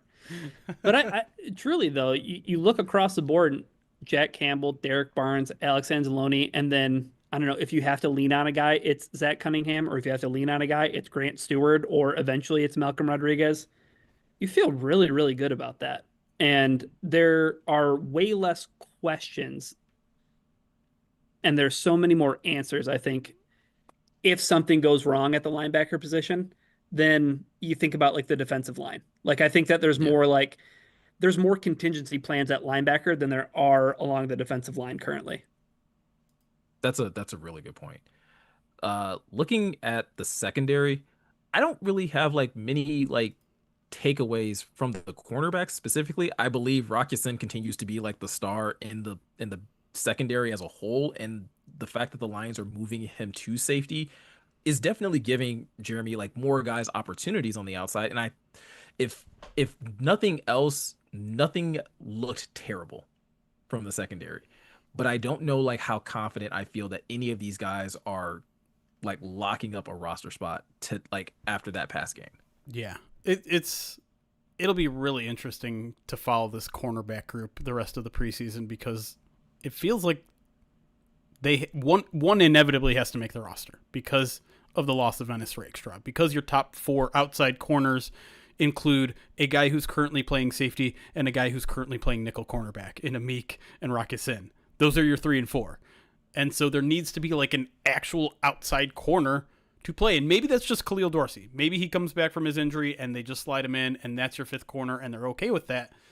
But I feel like there needs to be, out of these 5 new guys, these guys that have all come in the past month, they need to make a move. And like DiCaprio Boodle and Eric Hallett were the guys that started in this game. Hallett can play a little nickel, so and he came from the safety room, so he brings a little versatility. But Boodle has been picked on an awful lot this preseason, and it hasn't. Hallett got picked on too. He did in maybe was it on the end of half drive? Yeah, I mean Nick Nash. Yeah. had his way with them, and so did Chris Blair. But I mean, they combined to give up like over 110 yards passing. Just those 2 guys. It was a rough night for both those guys. Interestingly enough, I think maybe unexpected for most people, though Eric and I mentioned him on the mailbag. No pat on the back. Nick Whiteside looked pretty darn good, and he passed the eye test right away. Had 1 pass breakup, and then if you're into PFF, 90.3 coverage grade last night.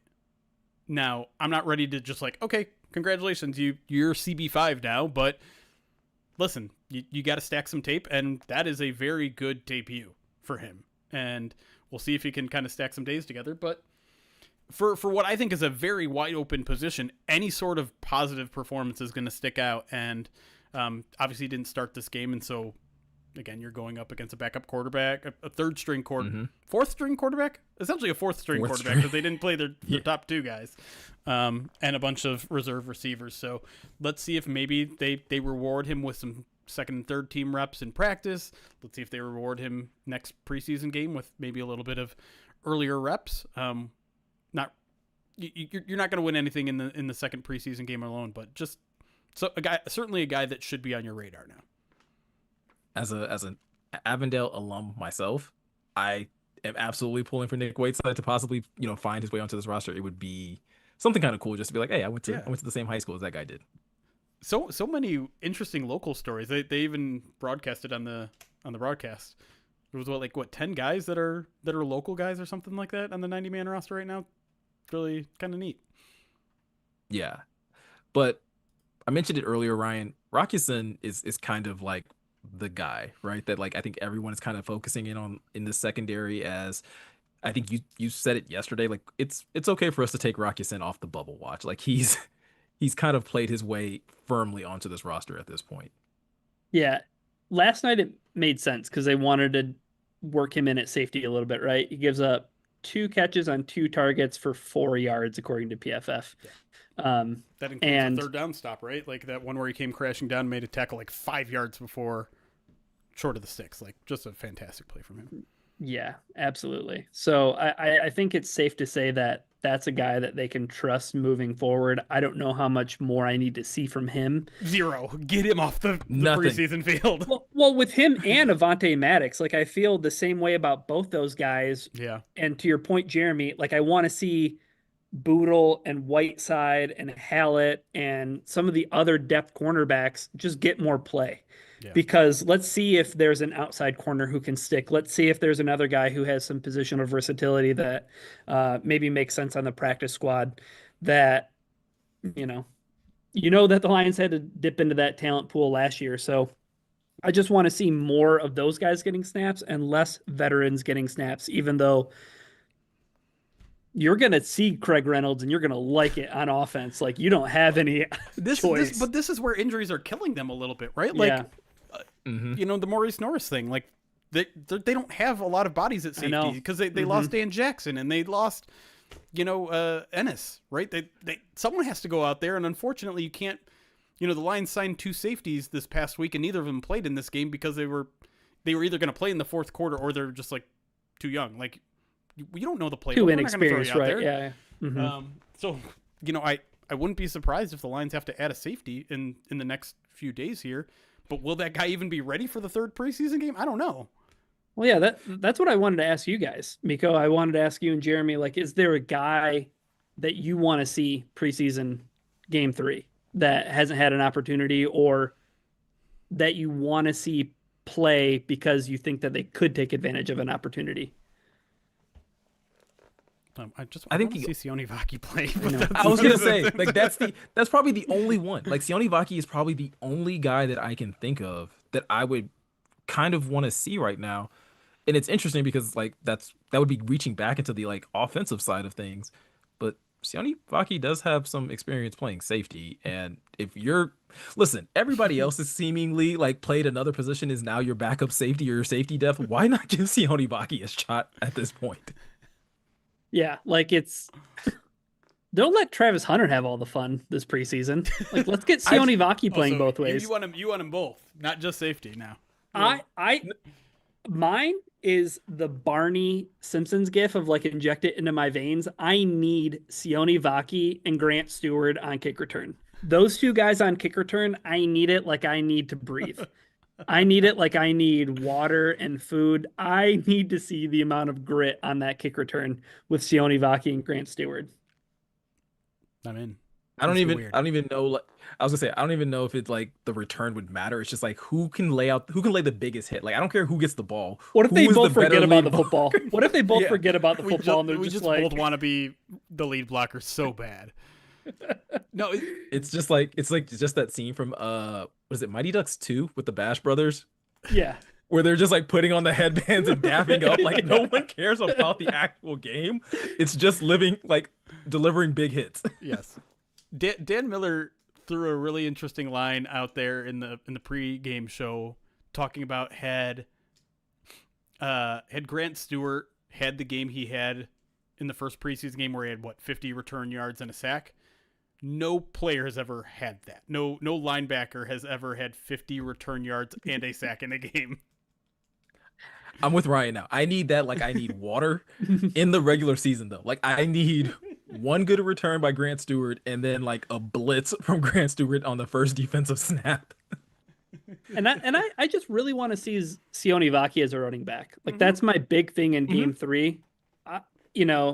With the hamstring stuff that apparently crept back up and kept him out of this game. And they're obviously being very cautious with it. They don't want to take any unnecessary risks. Yep. But I really want to see the kind of growth that he made at running back. 1, to see it. 2, to keep Craig Reynolds off the field. Yes. Poor guy is just getting his butt kicked. Yeah, and it's not his fault. No, not by any means. But that Helms guy for Atlanta was all over the field. That guy was making plays left and right, and credit to him. The definition of put some tape out there. Right. Yes. Yeah. He's a guy who, I looked it up, he got drafted in the 7th round of 2023. Must have been coming back from an injury because he didn't log any game play in 2024. And like, I mean, he was making his presence felt last night. Speaking of presence felt, Jake Bates, good from 57. Oh. Would have been good from 67. That was a bomb.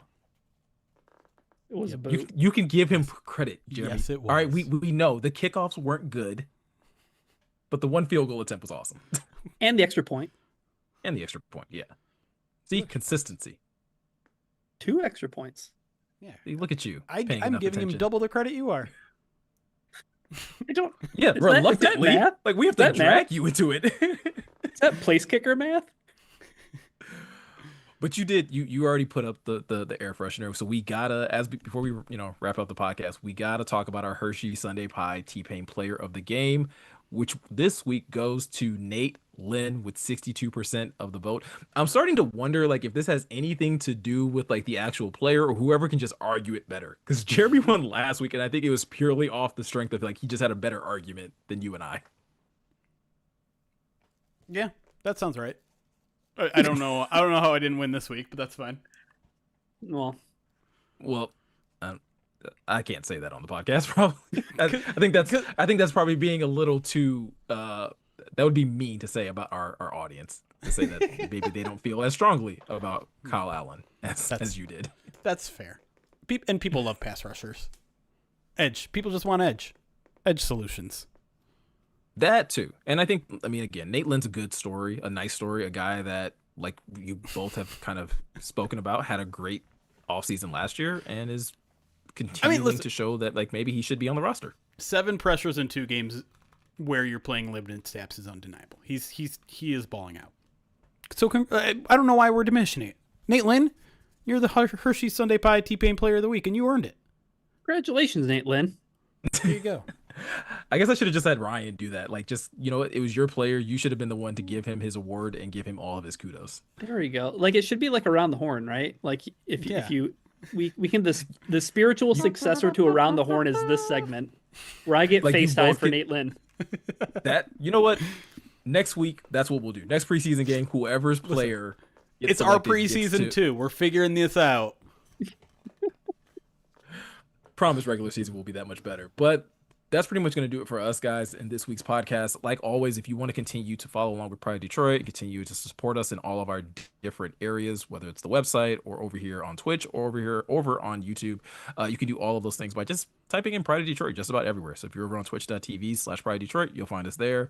YouTube.com/Pride Detroit, you'll find us over there. And obviously, we have the newly revamped website, prideofdetroit.com. Listen, we get it. The font's not the prettiest, but it at least looks better. And at least you don't have to worry about annoying ads assaulting you as you're trying to read an article. So, you know, silver linings out there. So definitely feel free to support us anywhere that you can. Also, if you want to continue to find additional Lions content that isn't, you know, readily available to everybody, check out Pride Detroit Direct. It's a paid subscription, $50 for the year. You get some additional articles, some extra video content. That's where First Bite is. If you were an avid listener of First Bite and you want to continue to see Jeremy and Ryan, you know, interview other beat writers and get the inside scoop on other teams, all of that content is over there. So with all of that said, I'm Miko. He's Jeremy. He's Ryan. Thank you guys for taking the time to watch and listen, and we'll see you guys in the next one.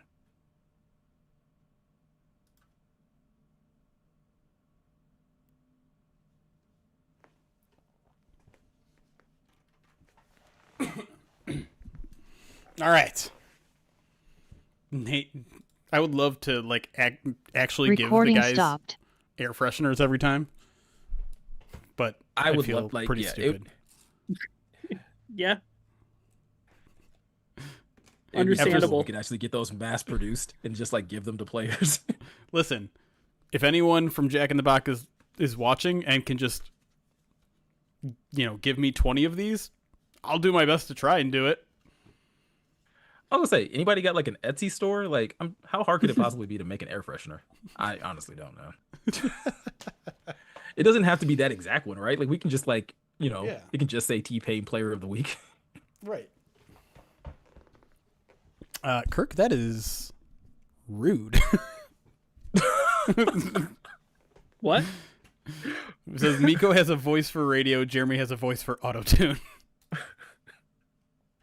Was that a T-Pain inspired comment? You know what? I'm gonna go with that. He was just making a T-Pain reference. He loves the sound of my voice. You haven't heard me do karaoke, all right? And I was also gonna say, like, T-Pain also doesn't need auto-tune. He just, you know, it enhances an already amazing voice. So maybe that's what he's saying, is that your voice is already so amazing that if you had auto-tune, it'd be that much better. See, I like that viewpoint. I like that. Good job, new guy. Good job, new guy. Rise Beast, a $2 super chat over on YouTube, says, "Hey guys, prayers up to everyone involved." Indeed. Thankfully, it seems like things are looking up for Norris, and I don't know. The fact that he's traveling back home today is, to me, excellent news. I didn't not expect that. Yeah. Man, I was going to bring up the Savion Smith stuff until you did, Jeremy, and I'm just reminded about that was probably the low point of the Dan Campbell era. That Patriots game. Everything about that game. Oh, yeah. I could never imagine having to go back and watch that game. I will never do it, ever. That one in the 49ers game. Yeah, in the Commanders game. I'm not watching the Commanders game again. I'm sorry. I always do. But that one doesn't hurt as much. No, you're right. Oh, I meant to. So because I butchered the Righteous Felon read, I didn't even get to point out the fact that Jeremy, I did actually crack open. Dipped into the Darth garlic. This one, all right. This is a top 2 flavor for me. Yes. It's definitely Fal Capone, and then this. and then Soul Survivor after that. Jeremy, did you get Nelson Mandela? I think I did, yeah. You gotta report back to me and let me know what you think of that. They didn't give me turkey jerky because I think they're out of it, but they did double up on one, and I can't remember which one it was. I'm just gonna pull it out right now. Just go do it right now. We're gonna pull it out right Can we now. do a I live? haven't opened. That sounded weird. Jeremy's gonna pull out his meat right here on Twitch.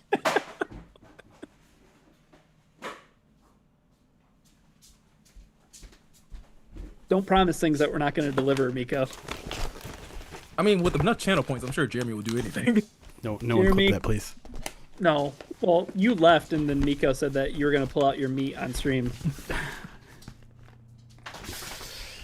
And here it is. You should have let it be a surprise when he got tagged on Twitter. Open it up. Open it up. You want me to open it up? Yeah, I want to know. Oh, Does does it have a strong dill flavor? Don't Yes. do this.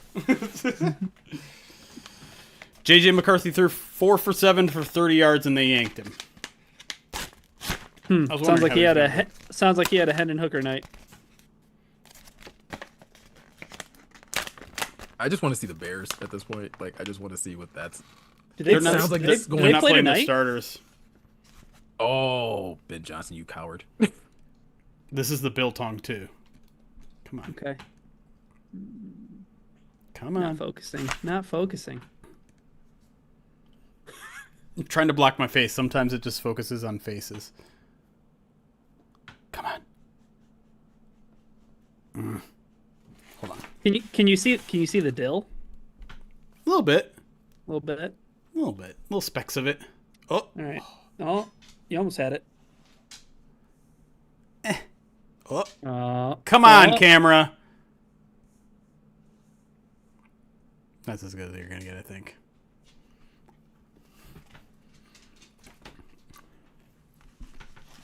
The biltong, though. Have you had any biltong flavors, Miko? You're muted.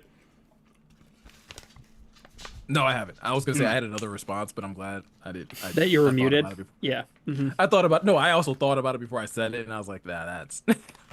It's kind of like this thinner cut. It melts more in your mouth, and I love it.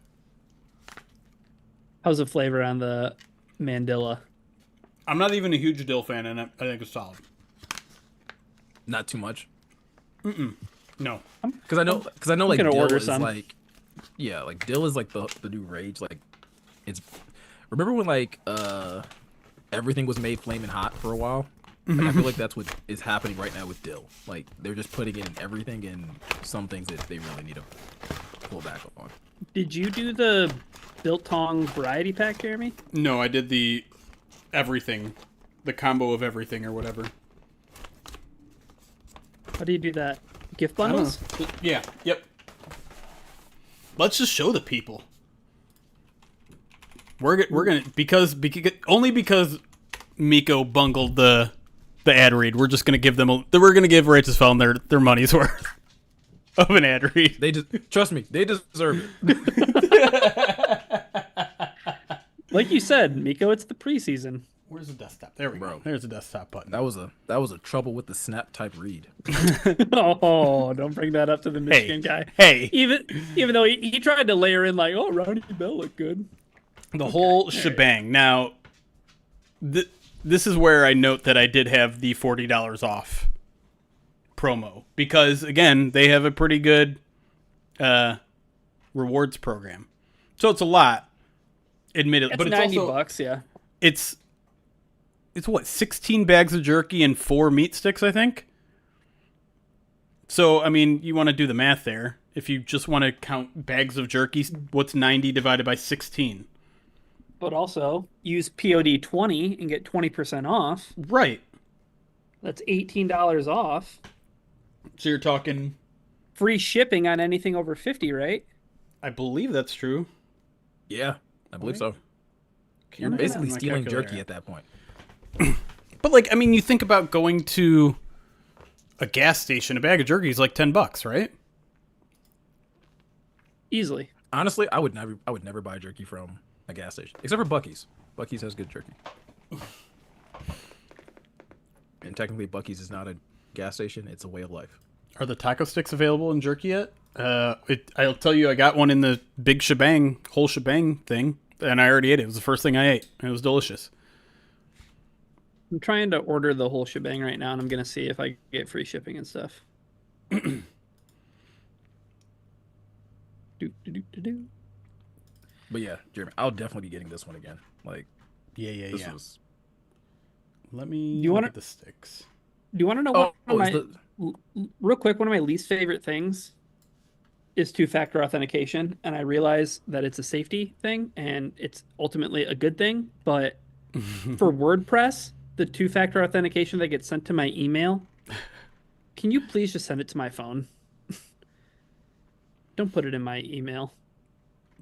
There you go. Street tacos. Still got them. $7 for a 3-pack, or you can get this 24 count half sticks for $27. I ordered that. I ordered that on my last order, and I don't. Actually, no. I think I got 3 for free because of something. Nice. Am I logged in? Because I want to show you guys. No, I'm not logged in. I'm not going to log in with you guys looking. All right, guys. With your POD 20 discount, you buy the whole shebang. How many bags do you get, Jeremy? 16 bags plus 4 meat sticks. 16 bags and 4 meat sticks. So So even if you don't count the meat sticks, that's $4.50 a bag. And that's with tax, delivery. That's good save. Shipping's free. It's $72 for 16 bags of jerky and 4 meat sticks. So 72, even if you divided it by the 20 items, you're paying $3.60 per item. Shipped to your house. Plus you're earning reward points. Plus this is better than your Jack Link's beef jerky, where they don't even advertise how good their food is. They're just like, hey, here's a funny Sasquatch. And the That's jerky's why just that's better. why they have revolutionary branding. That's right. Which most weeks you guys would have already heard about. Yeah, you know, Right? we're all allowed to have we're all allowed to have off weeks. That's right. Zach Cunningham's first preseason game wasn't good. Hey, even Grant Stewart fumbled on a kick return. Right? That's right. Oh, man. We have a Zazu request, and since I pulled out the meat sticks, he has my full attention. Come here. So I'm going to bring him up, and then we should probably get out of here. It's been almost 3 hours since we were supposed to start. Come here. Over here. I I was gotta gonna say, stop at the grocery store and get bacon. oh, I gotta get Someone take bacon? Zazu. Oh, you're real. And I should probably eat like an actual meal because I've only had one of those today. Who needs it? You got beef jerky. Exactly. I mean, true. Again, if I got the read right, you guys would have known that it's an actual, great source of protein, between 16 to 20 grams per bag, 8 grams if you're talking about the meat sticks. Where's it based out of, Miko? Westchester, Pennsylvania, I believe. That's right. So I mean, it does go beyond the stereotypical jerky offerings. Sounds like you kind of have it memorized, Ryan. For someone who has, like, literally never read it. Yeah, I don't think I've ever read it. That's still like hilarious to me because like I specifically pull it up and have it on my other screen like for that very reason, just because like I don't know when I'm gonna get to it and I don't want to have to look for it. The transitions have all been great, and then today was just like it was a lot again, like a Hendon Hooker drop back. It's like okay, I feel like I just okay. needed. I feel like oh no, I feel oh like no, God, oh no. I feel like God just wanted to humble me. He saw all like the praise I've been getting for all of my reads, and he was like, a little humility will be. That's what everybody said in chat, though. They're like, "Oh, good on Miko to show some humility." Show a Take human it, side. right. Like he's not. I thought Miko was a perfect human, but it turns out he makes mistakes too. He bleeds just like we do. I found it, by the way. You It was found the read? literally behind. Yeah, it was literally behind 3 other tabs. I knew I had it, or 3 other windows. Sorry. California Lions, but why do they? I saw you mention this earlier, and it's to Jeremy's point. Why do they want you to talk about great branding in the read? It makes no sense. It does make sense because when you think about beef jerky, I think the first thing you think about is Sasquatch.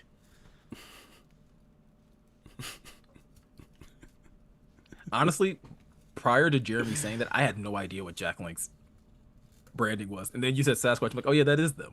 Yeah, yeah. Yeah, and washed up wrestlers. Like that's R.I.P. Good Lord, Randy's dead. yeah. So I Look, thought that's the response we had to the other oh, wrestler. you mean the guy from Spider-Man? Bone saw. I did appreciate that the Tigers were doing that for their celebration when they hit a double.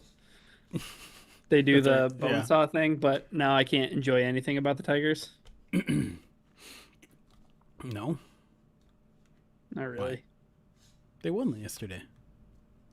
By Big the skin win. by the skin of their teeth. Big, that gritty Tigers. That's who they've been for the last year. Yeah, but it just started out so great, and oh, this is why I say baseball's too long. I know it is. 162 games is just like a lot. I can't stop thinking about, and I didn't watch it, but I saw some 97.1 commenter or hosts like 30 like a month ago. They were like, "Is the NFC Central or the AL Central already over? Have the Tigers already won it?" And I'm like, why are you having this conversation? What are we doing? 60% of the league of the season left, and what happened last year in that division at the Tigers' hands? Yeah. It wasn't over then, even though it very much looked over. What are we doing? Why are we tempting fate? And sure enough, now it's like an 8-game lead, right? 6. 6, great, Yeah. great. This is a safe space. Maybe. What are you about to say?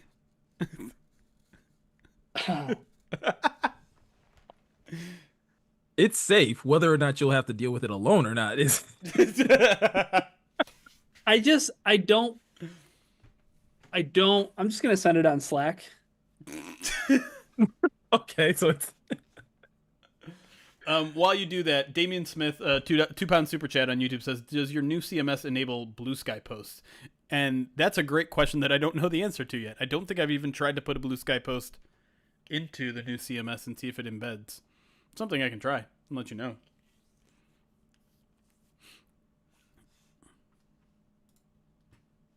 Why are you the way you are? Okay.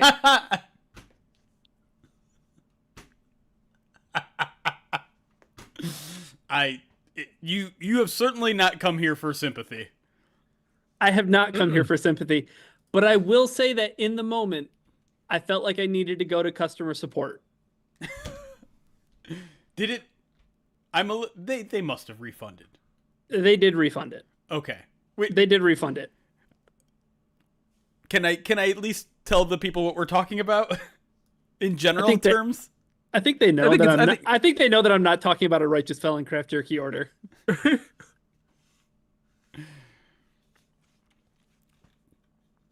Yeah. The thing that upset me though is that it was initially ruled a loss, and I was like, "This is not okay. This is not the way that we do business." Also, it did feel like a sobering reminder that what are you doing? Mm-hmm. But I knew that would have the over would have cashed. The over was going to cash in that game. Knew the over was Yeah. going to cash in a game where Lions backup quarterbacks were playing and third and fourth string Falcons quarterbacks were playing. I made that bet at halftime after I saw that drive from Kyle Allen. You were all aboard the Kyle Allen train after one drive. But no, here's the thing: is that it was Kyle Allen, and then the Falcons responded with a touchdown. Yeah, but then like Two-minute drill. I don't know. The minute 2-minute drills aren't real life. the fourth string quarterback came in for the Falcons, I was like, that's their productive offense is pretty much out the window at this point. But he's a scrambling quarterback, and we know that Lions defense Yeah, but struggles with Hassanin that. was in the game, and he was going to get him eventually. That's fine. I didn't need them to score. The Lions could have scored another touchdown. I mean, yeah, to that point, between Kyle Allen playing really well and the running game looking like, yeah, you probably would have cashed out. I But this is what you get. Like that. I know. This is what I get. I know. No, I know. I don't know if it like shows it in the preview, but it doesn't show it because there were two bets. The other bet I had the Tigers to win, which Matt Vierling hit a 3-run home run to take the lead in the bottom of the 8th, and I had the Lions to win. And I was like, okay, cool. At least I won that one. But then they ended up refunding the bets. I know. I should call the hotline.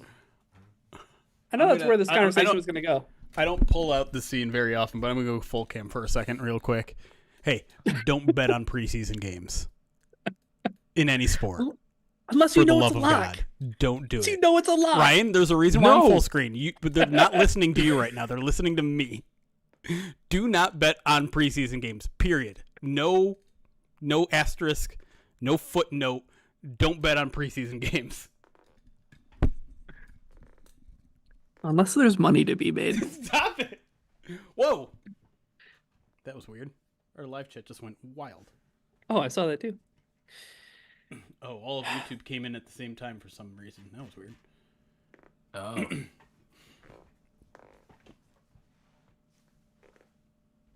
All right. Time to get out of here. Yeah. Yeah. I had to get it off. I had to get that off my chest. Ryan has a phone call to make. Ryan has a phone call. That's right. So we should probably let him go.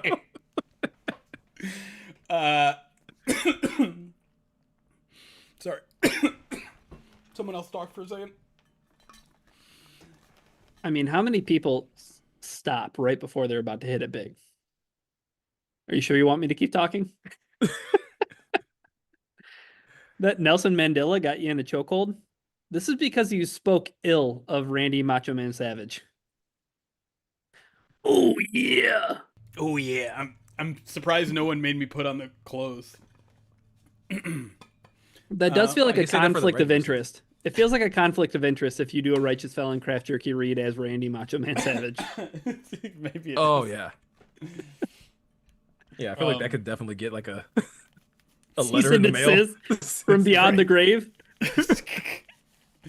No, I was just gonna say, one, I appreciate you two for coming on a Saturday afternoon. I know that's not ideal timing, probably for either of you, especially on like a sunny summer day. Preseason schedule is crazy and dumb, and thankfully we got some 1:00 games in the hopper here coming up. And to everybody else for also spending their Saturday afternoons with us on the live stream. That's cool. And Yeah, there were a lot of you in here. That was awesome. yes. One more reminder, if you haven't heard yet, there is it's not an officially POD sanctioned event, but we are doing a charity bowling event. I shouldn't say we, I'm not throwing it, but the Renos, our good friend Alex Reno, in support of his niece, Izzy, Izzy, who's going through a pretty serious medical issue. We're bowling tomorrow night. Sorry, I don't have the information right in front of me. Tomorrow afternoon, I should say, at Oak Lanes in Westland, Michigan, from 1:30 to 5. It's $35 to get in. You get 2 games of bowling, pop, shoe rental, pizza. Get to meet a bunch of POD people, or just hang out with a bunch of good people, or just go because you like bowling and you want to support a good cause.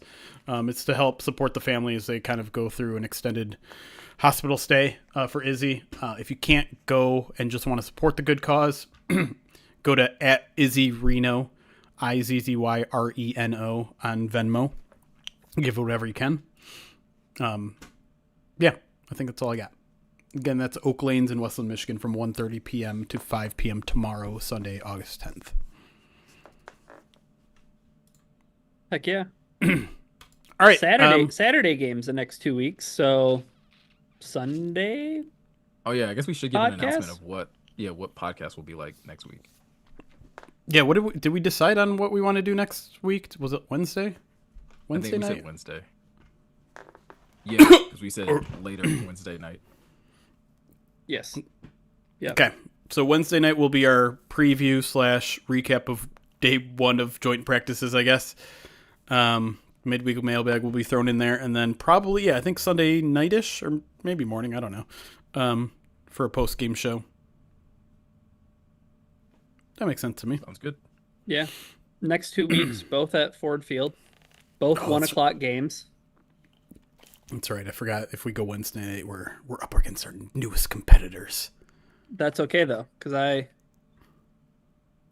wore this shirt on purpose, Colton.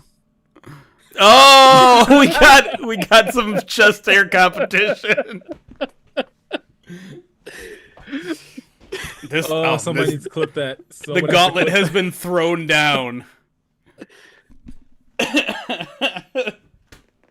I wish I could do the same, but it's like I said, you just need one of those Crown Royal blizzards. Put some hair on your chest. That's right. All right. Well, you'll be perfectly fine. We are definitely getting out of here now. We'll see you guys at the latest next Wednesday, perhaps earlier with like a midweek mailbag. We'll see. But either way, thanks for hanging out with us. Leave comments, that sort of thing. Reviews. At some point, we'll read some reviews that come in, so go do that. Preferably on Apple Podcasts, because I don't even know where else you can rate reviews at this point. I don't either. Yeah. But if you want to give us 5 stars on Spotify too, like, we'll take that.